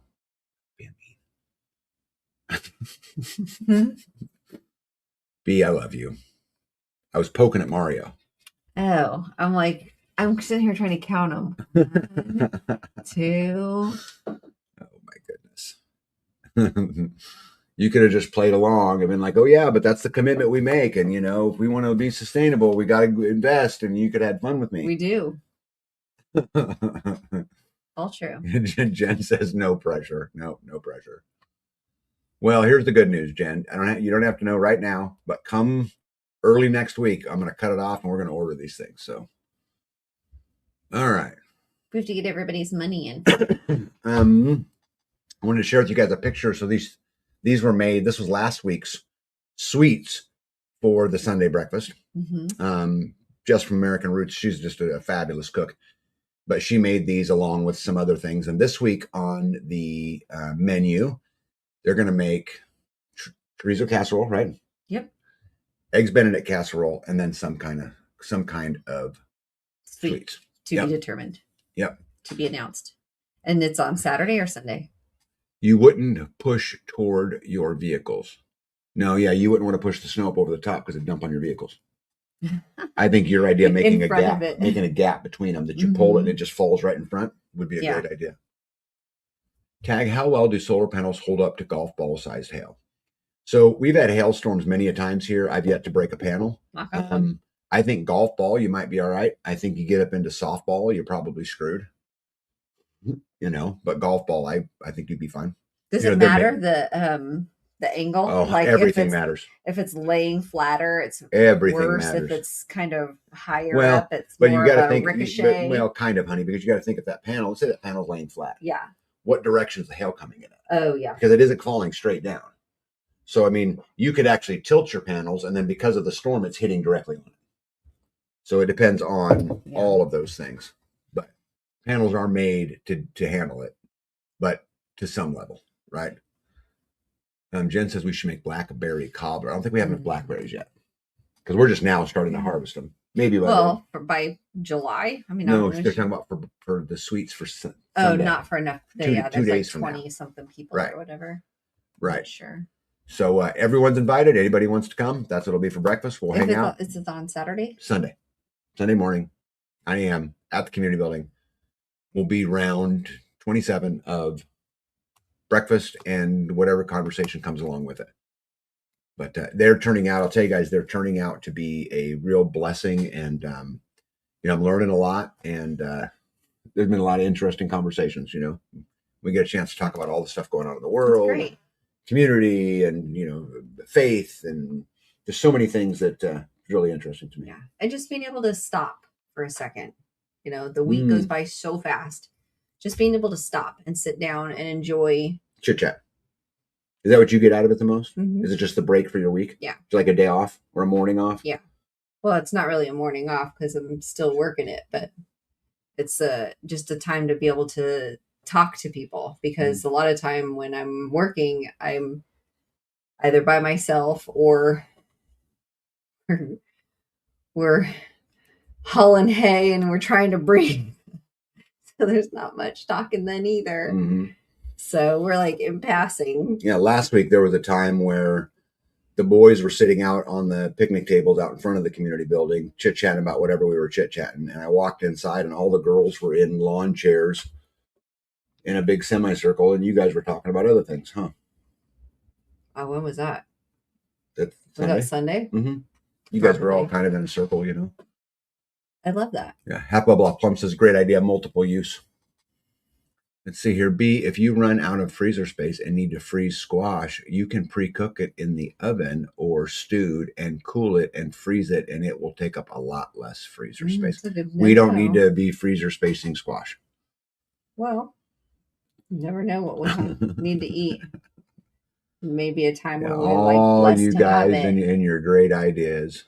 Yes, Gaines Girl says she'll can the squash. She cans it. Yeah. I read the comments as I or she can squash. Or she can squash. She can squash what? She's squashing something. She can squash bugs. I can squash too. Or maybe squats? I can squat. Squash. Oh my goodness. All right. Don't forget don't forget freesteading. We'd love to have everybody there. And we're going to make another run at trying to figure out how to build communities all over the country. This is the tool that we'll use to do it. But what it takes is you. I can post all the posts I want. I can be there all I want. But at the end of the day, if we can't get people talking and chatting and visiting and building state pages and all of those things, it will be absolutely for nothing. So I encourage you guys to go there, sign up, and help me create a place where we can work on this community thing on a much larger scale. Well, it's just a way for you to be able to yoke up with people in your area. So. Oh, Mo for the win. See, this is how you know a guy's got your back right here. Chickens eat yucky squash and make yummy eggs. Mo. Mo. Mo gets cauliflower instead of squash. Good job, Mo. Mo don't like cauliflower. No, Mo don't. I make bread and butter pickles out of squash. We love it. Oh, interesting. I roast them, then portion them into 2 pie measurements. Super easy. 2 pie measurements. Data Green says, yeah, can it for trying later. I watched a video on that today. Amy, welcome in. Says nothing disappears faster than a baked butternut in a chicken run. See, this is what I'm talking about. A baked butternut in a chicken run. I bet they would tear that up. Yeah. Oh, Dana Green says, oops, typing frying. Wait, let me go back. I missed something here. Dana, oh, she said trying. Okay, so she said, yeah, can it for frying later, she says. She says, oops, typing. For frying it later? Yeah, Mo says cauliflower. Boo. Yeah, Jen put up there's the link to Freesteading. It's free, don't cost you nothing. Great place to yoke up, great place to have conversations, and I'd love to have the help, and maybe we can build something. Maybe not, but I promise you this, you're never going to hit if you don't swing. So let's see here. Jen says, 1 pie is not enough for the raccoon I live with. Mm-hmm. Dana says, crap, spell check. All right. Freedom Fest, don't forget, July the 11th. We are 2 weeks away, and I'm super excited about it. There's a lot of work to do. We're actually Sunday after the breakfast, a bunch of people are going to hang out. I don't know about a bunch. A few people are going to hang out later, and we're going to work on putting a floating dock in the middle of the pond for the kids to play on. We're going to get some mowing done, some weed eating done, maybe some chainsawing done, get stuff cleaned up. There's lots to do. So if you're coming to breakfast and you want to bring a lawnmower, bring one, a weed eater, a chainsaw, all of them can be put to use. And, that way we can try to get a head start on it because, again, we're 2 weeks away. Mm-hmm. And it'll be right on top of us. And we'll have to mow again probably before the event, but it'd be super light mowing if we got it all knocked down now. Right. And it'd be super because then you just buzz through it. It's not slow going. Yep. Because you turn your back and that stuff is just out of control. There. Yeah. And then the next one will be the Harvest Fest, September the 26th. This is where we will celebrate the harvest. Again, don't take any of these bullet points as facts because the ladies are working on it and I have no idea what's coming. I just created something quick so I can do it as a placeholder. Yeah. After this will come the Freeman Festivus, which will be probably sometime between December and January or maybe November and January. But MMR and B need to pick a date. B. Aren't you and I'm B. Yeah, aren't you and MMR the ones who did the Festivus last year? I don't know. Was I part of that? Yes, you've always been a part of it. That. Yeah. Anyway, if we pick a date, I'll put a placeholder in the lives. Okay. So I'll put that on your list. My to-do list. I'm right on top of that, Rose. Okay, that's good. I am very, very thankful that you are right on top of it, Rose. She's played a role in planning and managing the Freeman Festivus for 4 consecutive years, just so he knows. That's our longest running event here, right? Yeah. Do you purposely play that way? I don't know what you're talking about. Oh, my goodness. You know what? I asked you guys sincerely to put a message in the comments that said, check yourself. Nobody wants to mess with the Mongolian slave driver. Right? I'm not needing to check myself. to check myself. All right. I'm not being mean to her. Or you guys start chopping in. All right. Should we get to some good news? Yes. First thing I want to talk about was tornadoes because I found it interesting. Let's see here. I don't want to talk about tornadoes. Pat says you got to pick your battles, and Jen says hard pass. Chickens. Big chickens. You gotta pick your battles. Parsons Road said people are too wise, laugh out loud. Man, I'm telling you, it's funny you grow up your whole life thinking you're bigger, tougher, meaner, all of those things. And when it all comes down to it, it just simply ain't true. You are. Anyway, let's talk about some weather real quick. I found this to be, B actually sent me this. That this is the tornado report so far for this year. We've been talking for a long, long time about Tornado Alley moving. Yeah. Backrat says tough room, and Jen says bok bok. Dana Green says, I thought she was the queen of Ethiopia. No argument. Yeah. RN says, Tag and B, cooked you any cinnamon rolls lately? No. He got cinnamon roll turnovers for Father's Day. Okay, wait a second. The question is, Tag, has B, okay, that's the key part of the sentence. Has B cooked you any cinnamon rolls lately? When's the last time B cooked me cinnamon rolls? Wow. Amy B said, I'm dying, Mongolian slave driver. She is, man. Anyway, this is the results for tornadoes so far this year. And as you see, it really has moved. You know, the number one, the state with the greatest amount of tornadoes this year is Illinois. That's crazy. Yeah. Isn't that crazy? I thought it was going to be Oklahoma. And look at Oklahoma's only It's 49. Oklahoma's less than Kansas. I know, that's crazy. You know, but I found this to be super, super interesting. We've been talking about this for years. And I think this just further supports it, you know, that at least so far this year. What's above? Is that Iowa? Above what's what? Above? What's 64? Yeah, Nebraska, Iowa. Yeah. So that's even more than. Yeah. Absolutely crazy, huh? But if you look at the big numbers, right, you're 64, you're 76, more 96, 70, it's all kind of moving up into the Midwest and out of the Central Plains, which I find really fascinating. Nito said, Nevada has none. Yeah. Hey, Terminator, welcome in. Yeah, Mo says, mess with B and she'll poo in your dinner. Yeah. Or put cauliflower in it. Right? Grind it up real small. Yeah. So anyway, when you guys all think about, you know, Dorothy and Toto and the Wizard of Oz and Kansas, nobody can live there because, you know, there's tornadoes on the ground every day. It's just simply not how it really is. I'd be much more concerned about Illinois than I would be about Kansas. So anyway, I just thought I'd show you guys. I thought that was interesting. Remember at the beginning of the live, though, I talked about how I was really excited to share some things with you guys today. And I've been getting into these super deep conversations with a lot of the community members. And we just had one the other night. We had a couple over for dinner. We had burgers. Oh, we ate, right? Burgers. Yeah. Anyway, we were talking about the ripple effect. And Dalai Lama said just as ripples spread out when a single pebble is dropped into water, the actions of individuals can have far-reaching effects.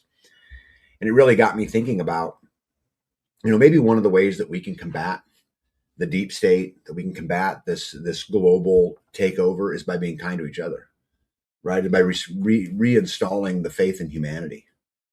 And, you know, the little nice things we do today, something so simple as, you know, the way you treat the lady at the drive-thru or the guy at the drive-thru, you know, maybe they're having a really bad day and maybe we can give them faith in humanity. Or there's a million examples that I could use. Joe and I were talking about this a lot, and, you know, you don't know where one conversation at a community center about spirituality then leads to this big old journey of discovery. And you don't really know, you don't really know it, you know, kind of until you go through it. Or one festival where you get some people who come in from your local area to say, hey, what's this Freedom Fest all about? The next thing you know, they're up off their couch and they're doing something and they're standing up.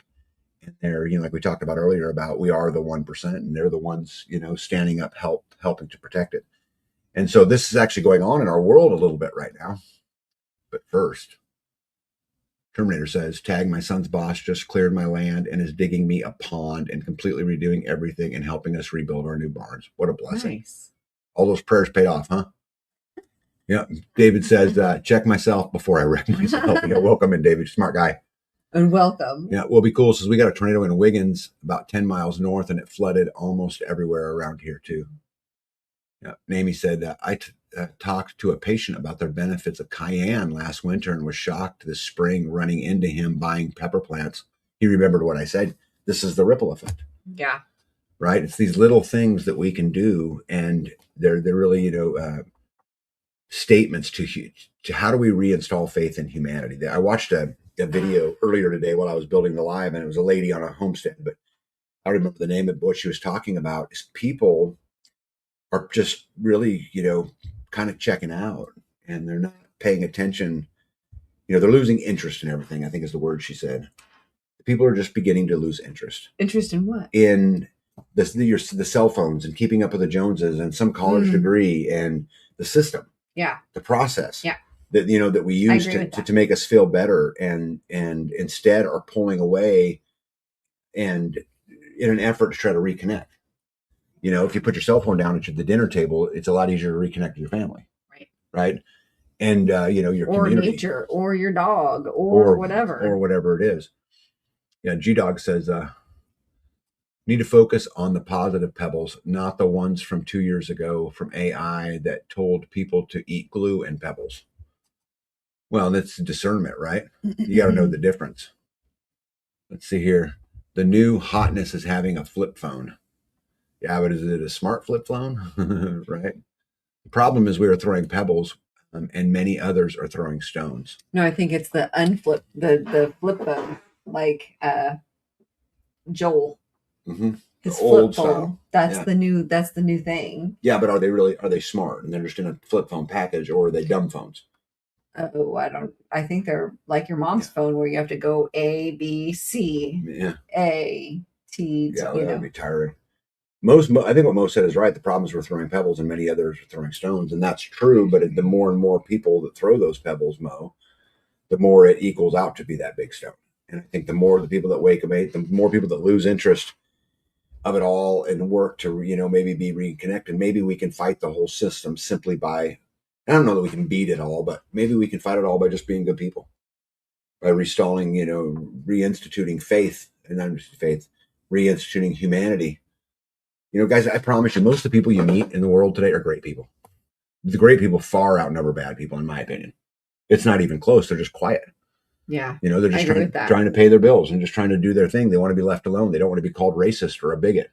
They don't want to be told they're Islamophobic or whatever it is. They don't want the focus on them. They don't want the focus on them. They just want to live their life. But most people are really good people, And see here, Jen says people are tired of adrenaline fatigue.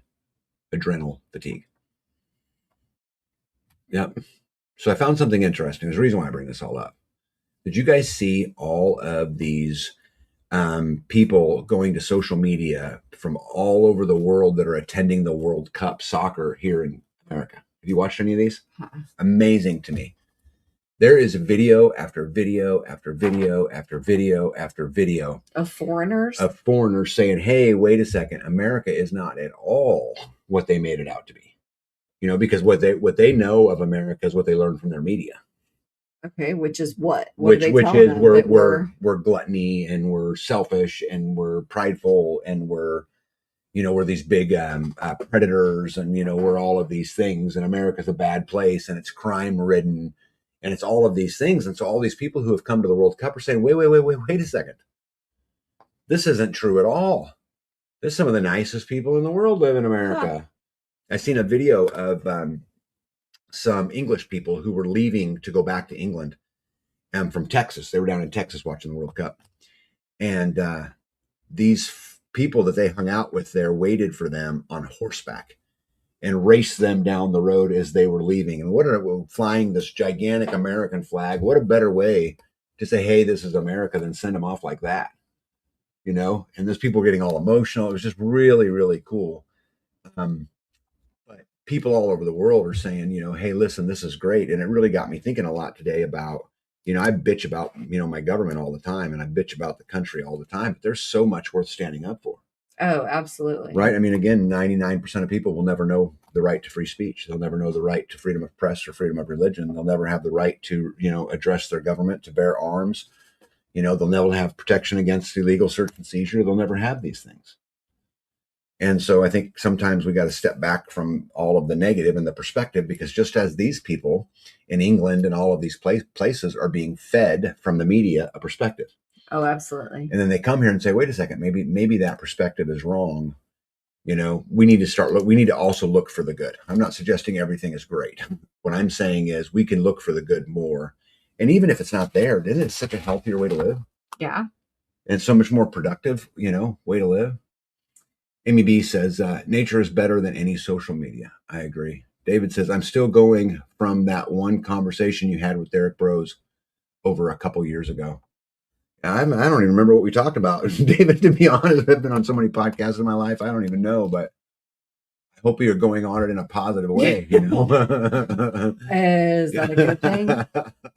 One step closer. Those videos are awesome. Yeah, for those of you guys who haven't watched them, you guys really need to watch them. What are you looking at? Foreigners in USA? If you go to X and just stick in World Cup, you'll see hundreds and hundreds and hundreds of them. You're on X. Right. And to watch them, there was a Chinese guy who was in Kansas City eating barbecue for the first time.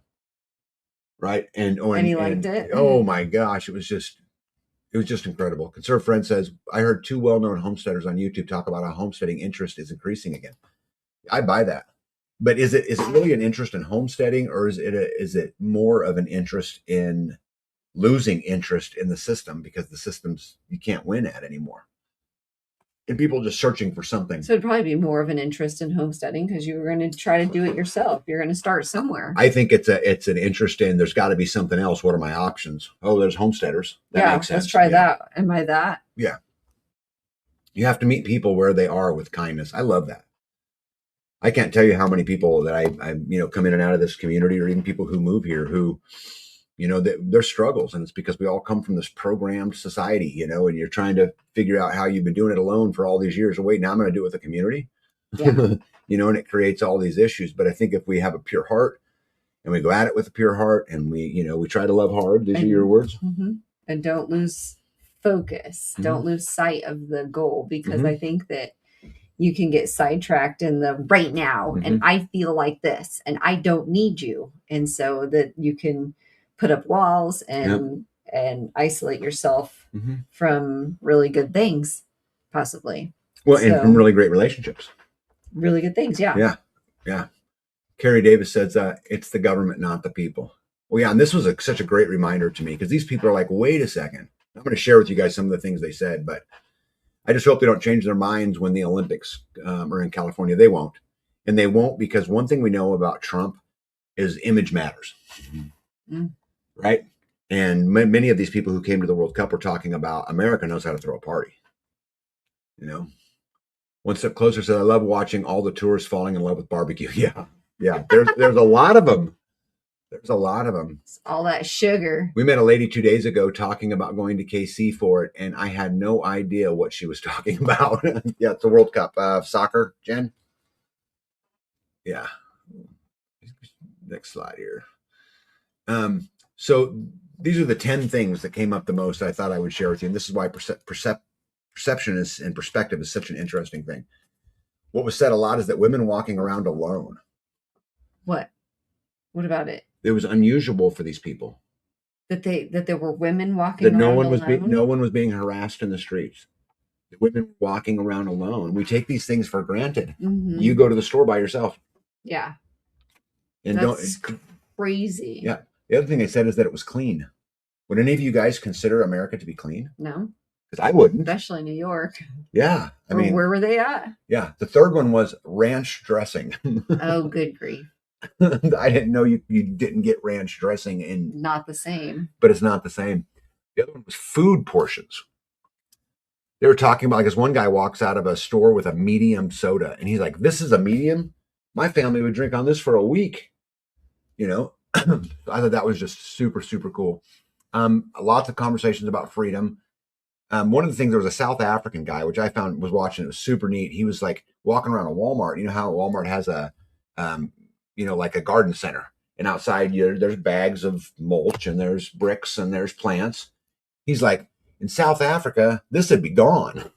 Oh, people would take it? Yeah. He said, you got stores that leave their goods outside. Nobody's monitoring them.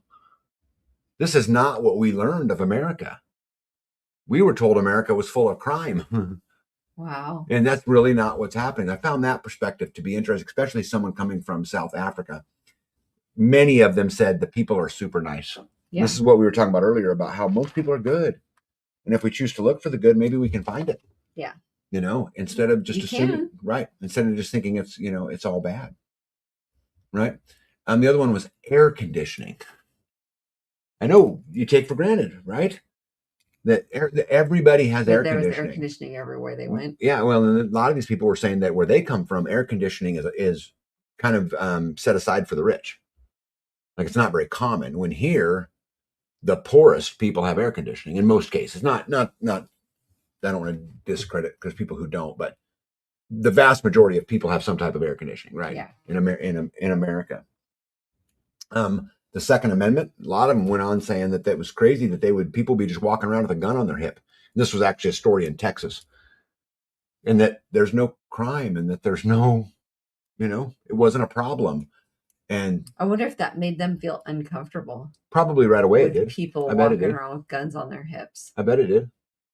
I bet it took a little bit to get used to. And then the 10th one was home size. Yeah. How big the houses were. But the one that blew me away the most was women walking around alone. Yeah, that's crazy. You know, let's see here. Where are we at? Jen says, I don't really follow sports, so I was out of the loop. Oh my, you have no idea how women were shocked I was traveling alone across the country. Yeah. Right. Any commodity that requires work, mulch, is low on the theft scale. But if you put a motor on a shovel, gone. There's some truth in there. Amy B is throwing down the truth hammers. That's crazy, isn't it? That is crazy. But the reason why I tied this all in and why I began with the ripple effect is what happens now to these people who go home? They're going to tell the story. They're going to tell the story. Or is there any of them going to go home and go, wait a second, we've been getting the stick? I don't know. I don't know either. But I'll guarantee you some of these experiences that these foreigners had in America will have an impact. Oh, for sure. I bet some of their friends were like, oh my gosh, I can't believe you're leaving the, UK right now. Or I can't believe you're leaving wherever they're from right now. Just like we would say, I can't believe you're going to, wherever. Right. Nitos, drive across the country by yourself. Well, she was staying in the U.S., but yeah, this foreigners from outside of the U.S. wouldn't, would you go to the U.S. or outside of the U.S.? Would you go to? Depends on the country. Anywhere. Where would you go? Yeah, I'd go to Germany. Dominican I'd go to Republic? Australia. I'd go to Mexico. Probably Canada, and probably not Mexico, but I think it's when they go back and then their media comes on and says, "Oh, America's bad."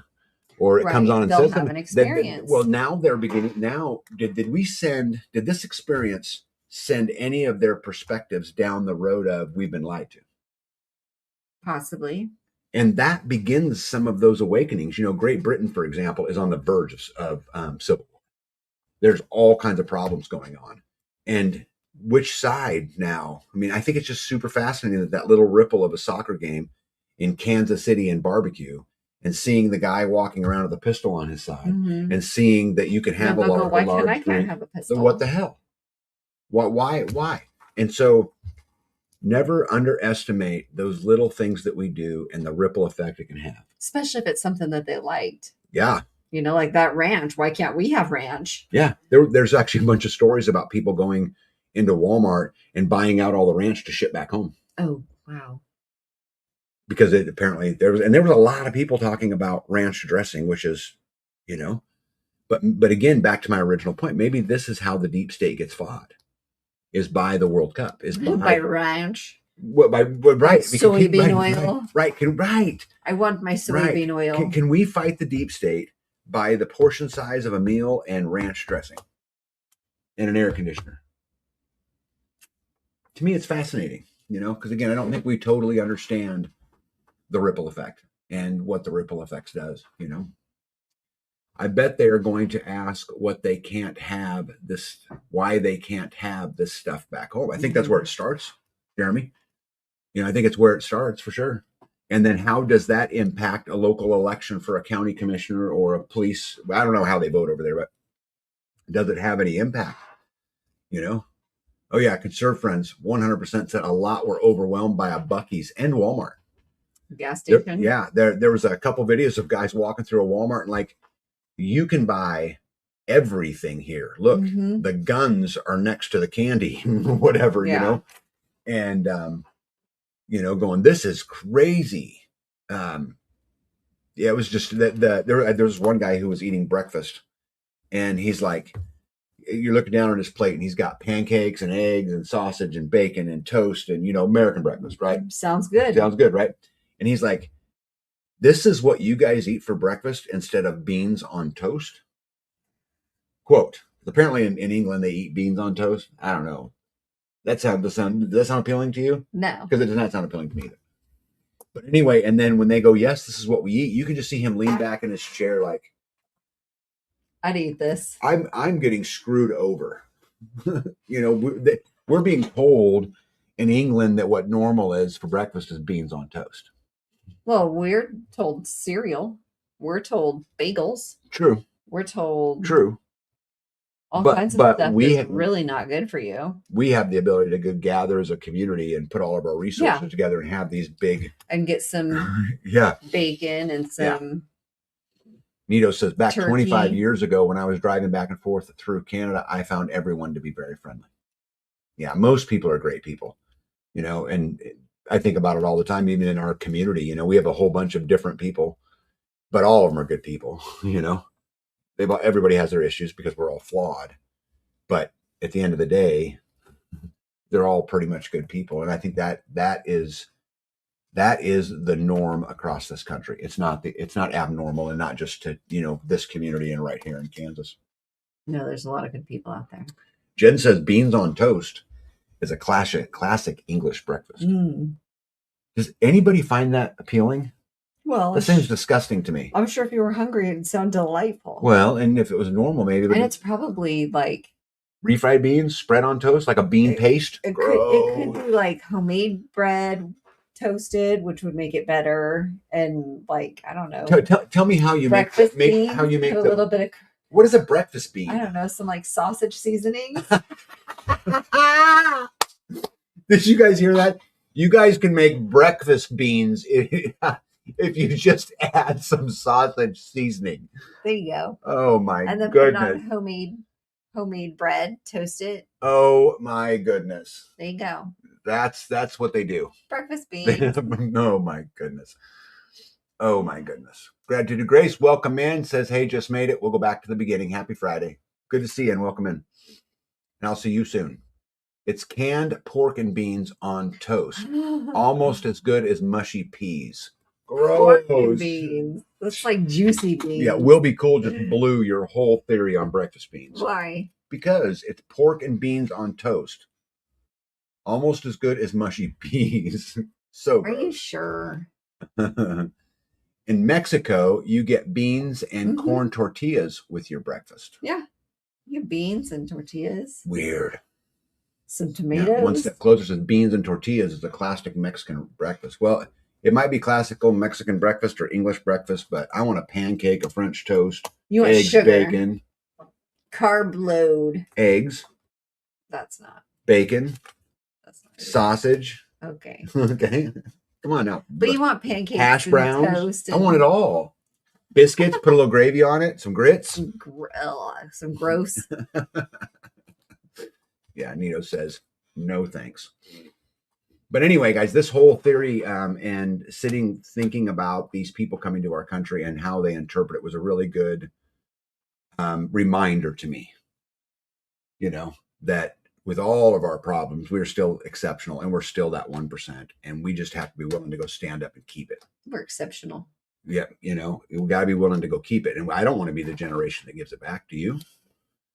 Baked beans is part of a standard Irish breakfast with sausage, eggs, and black and white pudding, which is actually two different sausage pastries. Oh, I can say a lot about this. So you had me. I could take some baked beans with some sausage and eggs. And some black and white pudding. But as soon as you said anything that sausage is being referred to as pudding, that's just disgusting. Sausage pudding does not sound good to me. Does it sound good to you? Two different sausage pastries. Who puts sausage in their pastries? Isn't that supposed to have like a strawberry? Maybe it's a savory pastry. Jen says, of course, Jen would say, the standard American diet, and we wonder why we have horrible health conditions. Right. Yeah, well, that was one of the things they talked a lot about was the portion size. Mm-hmm. Like they were sitting down at these restaurants and they'd like order like say nachos or whatever, and they'd bring them this mounded plate, and people usually eat that, and they're like, "Oh my goodness," you know. Yeah, RN's right. Says B Tag is placing his breakfast order for tomorrow, and he would like a fresh baked cinnamon roll too. Thank you, RN. I didn't hear that from him. RN. I would like fresh baked cinnamon rolls for breakfast. I still didn't hear that. Selective hearing, right? One Step Closer says galoshes. I hope I said that right. Are pastries with sausage. Dana Green says pigs in a blanket. So I actually like pigs in a blanket. B makes them sometimes for me. I guess I eat sausage pastries. Holy shit. Never thought about that. B takes them and puts cheese on them and then wraps them in a croissant. Mm-hmm. And I dip them in mustard. I love them. Yeah. Anyway, Pack Rat says pastries can be like a fried meat pie, no sugar, flaky crust. Yep. Anyway, oh my goodness, it's an hour and 49 minutes, and I've barely even started. All right, let's blow through some of this stuff. Blow it. Let's see here. 2 meals a day are also more common in other countries than 3 to 5 in America. Who eats 5 times a day? I eat once most days. You eat 5 times a day? Do you? Sometimes. Oh my goodness. Jen says she'll bring bacon. Skane says meat pie. Meat pie. So in Canada, I don't know if you guys have heard this or not, but the new CFIA livestock traceability rules have come out. And they include, you now have to report all of your veterinarian appointments, any community pastures, cattle shows and rodeos, any carcass disposal. So if an animal dies, you need to report it. And you need to report whether or not it was an on the farm disposal. And you must now report all births and deaths of all of your animals to the federal government. Isn't that exciting? Yeah. Now, I don't think this applies to the small mom and pop farm. It applies to all the big industrial. And, Are you sure about that? I'm pretty sure about that. I read it. And changes will include mandatory computer reporting. But could you imagine having to report all of your animal births? I mean, you'd spend a lot of time reporting. Man, could you imagine if you had to report all your chicks that are born? No. Would you? No. Yep. So anyway, I think what's crazy about this is where it all begins, right? It starts with, hey, where this only, affects the big industrial, beef packing plants. It's for your safety. Everyone says, yeah, bad corporate America. We don't want that anyway. And then next thing you know, you're reporting it on your farm. This happened in many things. Income tax is a great example of this. It only affects, the top 3%. And now we've all been paying it on all of our income from all of these years later. One step closer to that, I don't think he knows about second breakfast. No, I don't. I'm really not an eater, but it just makes it easier for them to convert to digital ID of animals. 100%. Digital ID of animals. Well, and that's how you know they've been vaccinated. That's how you know that they're going to do it, babe. Oh my God. This is how they're going to track it all. This is why we need all the data centers. How are you going to house all of this data if you're tracking every human, every animal, everything to make sure that it's doing what you want it to do? Exciting, isn't it? Yeah, Dana Green says, oh yeah, and how many lunches? Yeah, Amy says, I corresponded with a bison rancher who did not see the e-tags as a government intrusion. Oh my goodness. How do they not? Oh yeah, gratitude to grace too. Social Security used to be voluntary.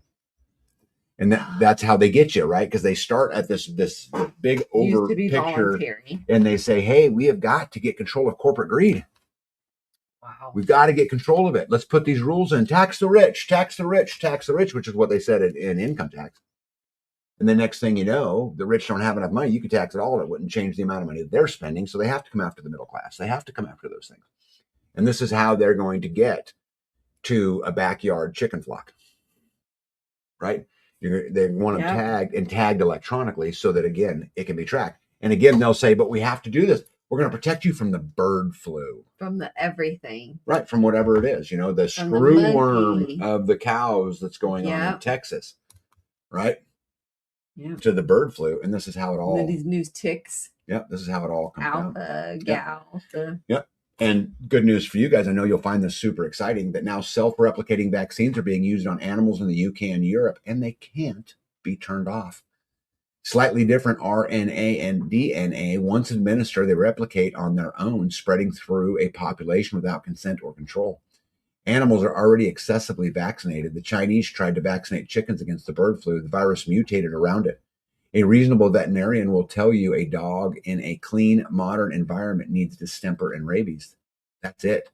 The same logic that produced over-vaccination in humans is now being applied to animals with a technology no one can recall. This is important, right? Because you imagine if you could give a vaccine to one animal, and within a year, every one of those animals in a 30 square mile has it, because it's does it on its own. This is dangerous stuff. But how would replicating? How would they figure out who was vaccinated? Well, it would probably be some kind of technology inside of it that... Yeah, or the digital ear tag that we just talked about. Right? And then all this data gets fed in. Then you wake up one day and you own nothing. But I promise you, you won't be happy. Kristi Noem just testified under oath that the Biden regime was literally paying child traffickers to sponsor unaccompanied minors at the border. They were handing money to the very network trafficking kids. This is Kristi Noem, right? This isn't just someone on the street talking about. This is, high-level leaders in our government saying that the Biden administration was paying child traffickers through sponsorship to accompany minors from the border, and they wonder why there's 450,000 missing, right? This should not be complicated at all. Gratitude to Grace, said Benjamin Franklin, those who would give up essential liberty to purchase a little temporary safety deserve neither liberty nor safety. Could not agree more. I don't know if you guys seen or not, but John Bolton is now a felon after pleading guilty to unlawful retention of national defense information. So John Bolton, who he's been part of the government for a long, long time, lots of different administrations, served under the Trump administration.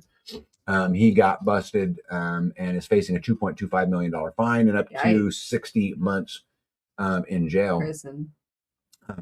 But anyway, he's been found, he pled guilty to it. But what's so interesting about it, do you guys remember when they raided Mar-a-Lago? John Bolton went running to, MSNBC's cameras with, an opinion on how Trump didn't take the classification process seriously. And then he ends up pleading guilty to the same crime. How many times does this happen where these narcissists that sit in these positions blame someone for the very same thing that they're doing? Parson Rhodes said, I was just about to post that same quote from Benjamin Franklin. Good, great minds think alike. Gratitude to Grace and Parson Rhodes, you guys would get along great. You guys would get along great. Man, I'm running out of time fast. I'm not going to get this. Yep. Let's see. Alabama Governor Kay Ivey has signed into law now allowing the death penalty for child rape and torture.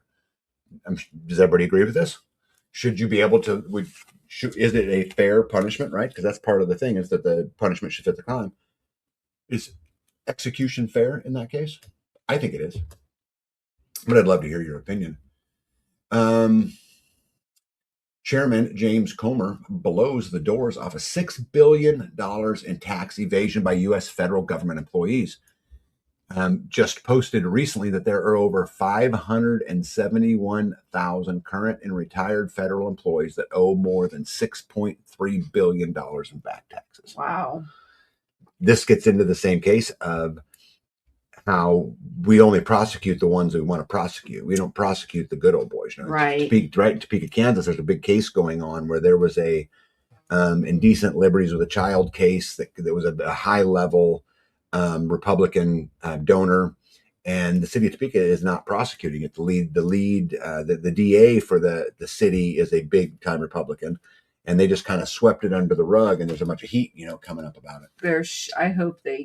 I hope it gets exposed. Will be cool, says wood chipper, feet first. All right. More. That's optional. Yeah. Let's see here. Jen says one of the doctors said a couple of versions of the pokey was given and tested for the same thing to shed to others to assist in getting everyone inoculated, even if they didn't personally get the poke. Well, that whole thing's kind of crumbling down a little bit. If I get time, I probably won't, but I have a couple slides on that in here. You guys hear that Mike Lindell is running for the governor of Minnesota? I'm sure you guys know this, and he's leading in it. And all of a sudden, Dominion agrees to dismiss a $1.3 billion lawsuit against him. After a 5-year-long fight, the Dominion voting machines are saying, okay, we don't want to play. And this is actually kind of interesting for several reasons. One, let me see here. Mike Lindell reveals how the Trump takedown of the Venezuelan dictatorship has triggered a collapse in the communist China's ability to distribute their fraudulent voting machines through Venezuela. So you know how Trump went into Venezuela, took Maduro and all of that. The Dominion voting machines come from Venezuela, right? And so it really gets you thinking about this whole thing being, super, interconnected. Connected, yeah. And that it's not just about, well, and we all know this. It doesn't take a rocket science to figure this out. It's never just about, hey, there's too much drugs coming into America. We've been fighting the war on drugs for all these years and made no dent. We've only made it worse. But now we're going to go and, send Delta Force in the middle of the night to get a dictator out of there. And it was just purely about drugs. It's way more than that, right? And it may very well tie back to Epstein, and all of those crazy things. I don't know if you guys know this or not, but I'm going to skip this real quick because there's a slide in here. Right here. Yeah. So George Soros is who purchased the Dominion voting machines with money that was laundered through the Clinton Global Initiative. And if you go back and look at the Clinton Foundation, they talk about the Delian Project back in 2014 about giving underprivileged people a right to vote, the ability to vote, which is why they got all these Dominion machines anyway. But it was all coming out of Venezuela and backdoor through China. And then we go and get the Venezuelan dictator. Everyone sues Mike Lindell for all of this stuff. It really sure seems like this thing stinks. Yeah. But there's a whole lot, to this. But I don't know. I'd love to hear your thoughts on it. But it's 2 hours. So we're going to get out of here because I'm a stickler for this because it's important, right? It is important. It's important, right? Got to be consistent. But before we go, B, do you have anything you want to talk about? Does it involve dill? I like dill. I'm gonna do something with that. You're gonna do something with dill? Yeah, I'm gonna start feeding it to you daily. You're gonna get your daily dill. Yeah, you want me to go first? Yeah, go ahead. Okay. I want to part with this is where do you get your perspective? Right? Because at the end of the day, just like all of those people from England and Spain and France and Turkey and all Russia and all these places that came to the World Cup that talked about everything we've ever been told about America is a lie. Because all they do is get this set of facts or so-called facts through the mainstream media, and this is how they make their mind up.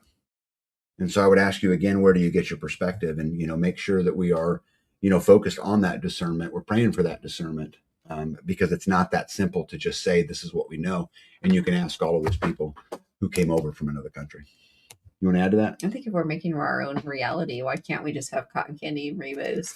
Well, that's an important point, right? Because you can find any evidence you want to support any position you take anymore. That's true. This is why I think people are losing interest. It's funny how we circle all the way back to it because we have to reconnect. That's the only way all of this stuff ends up being fixed, right? Right. We have to reconnect. This is why community matters so much. Yeah. Because in the end, and now you guys have heard me say this, in the future, the most successful currency will be relationships, right? And so we have to focus on those relationships, and we can do it by restoring hope in humanity. We can do it by how we treat the person at the drive-through window or the lady bagging groceries or, our friends or our family or whatever it is. And it's all just this big, gigantic circle. So again, my parting words is, where do you get your perspective? We'll see you guys in a week. Be out. Tag out. Good night, everybody.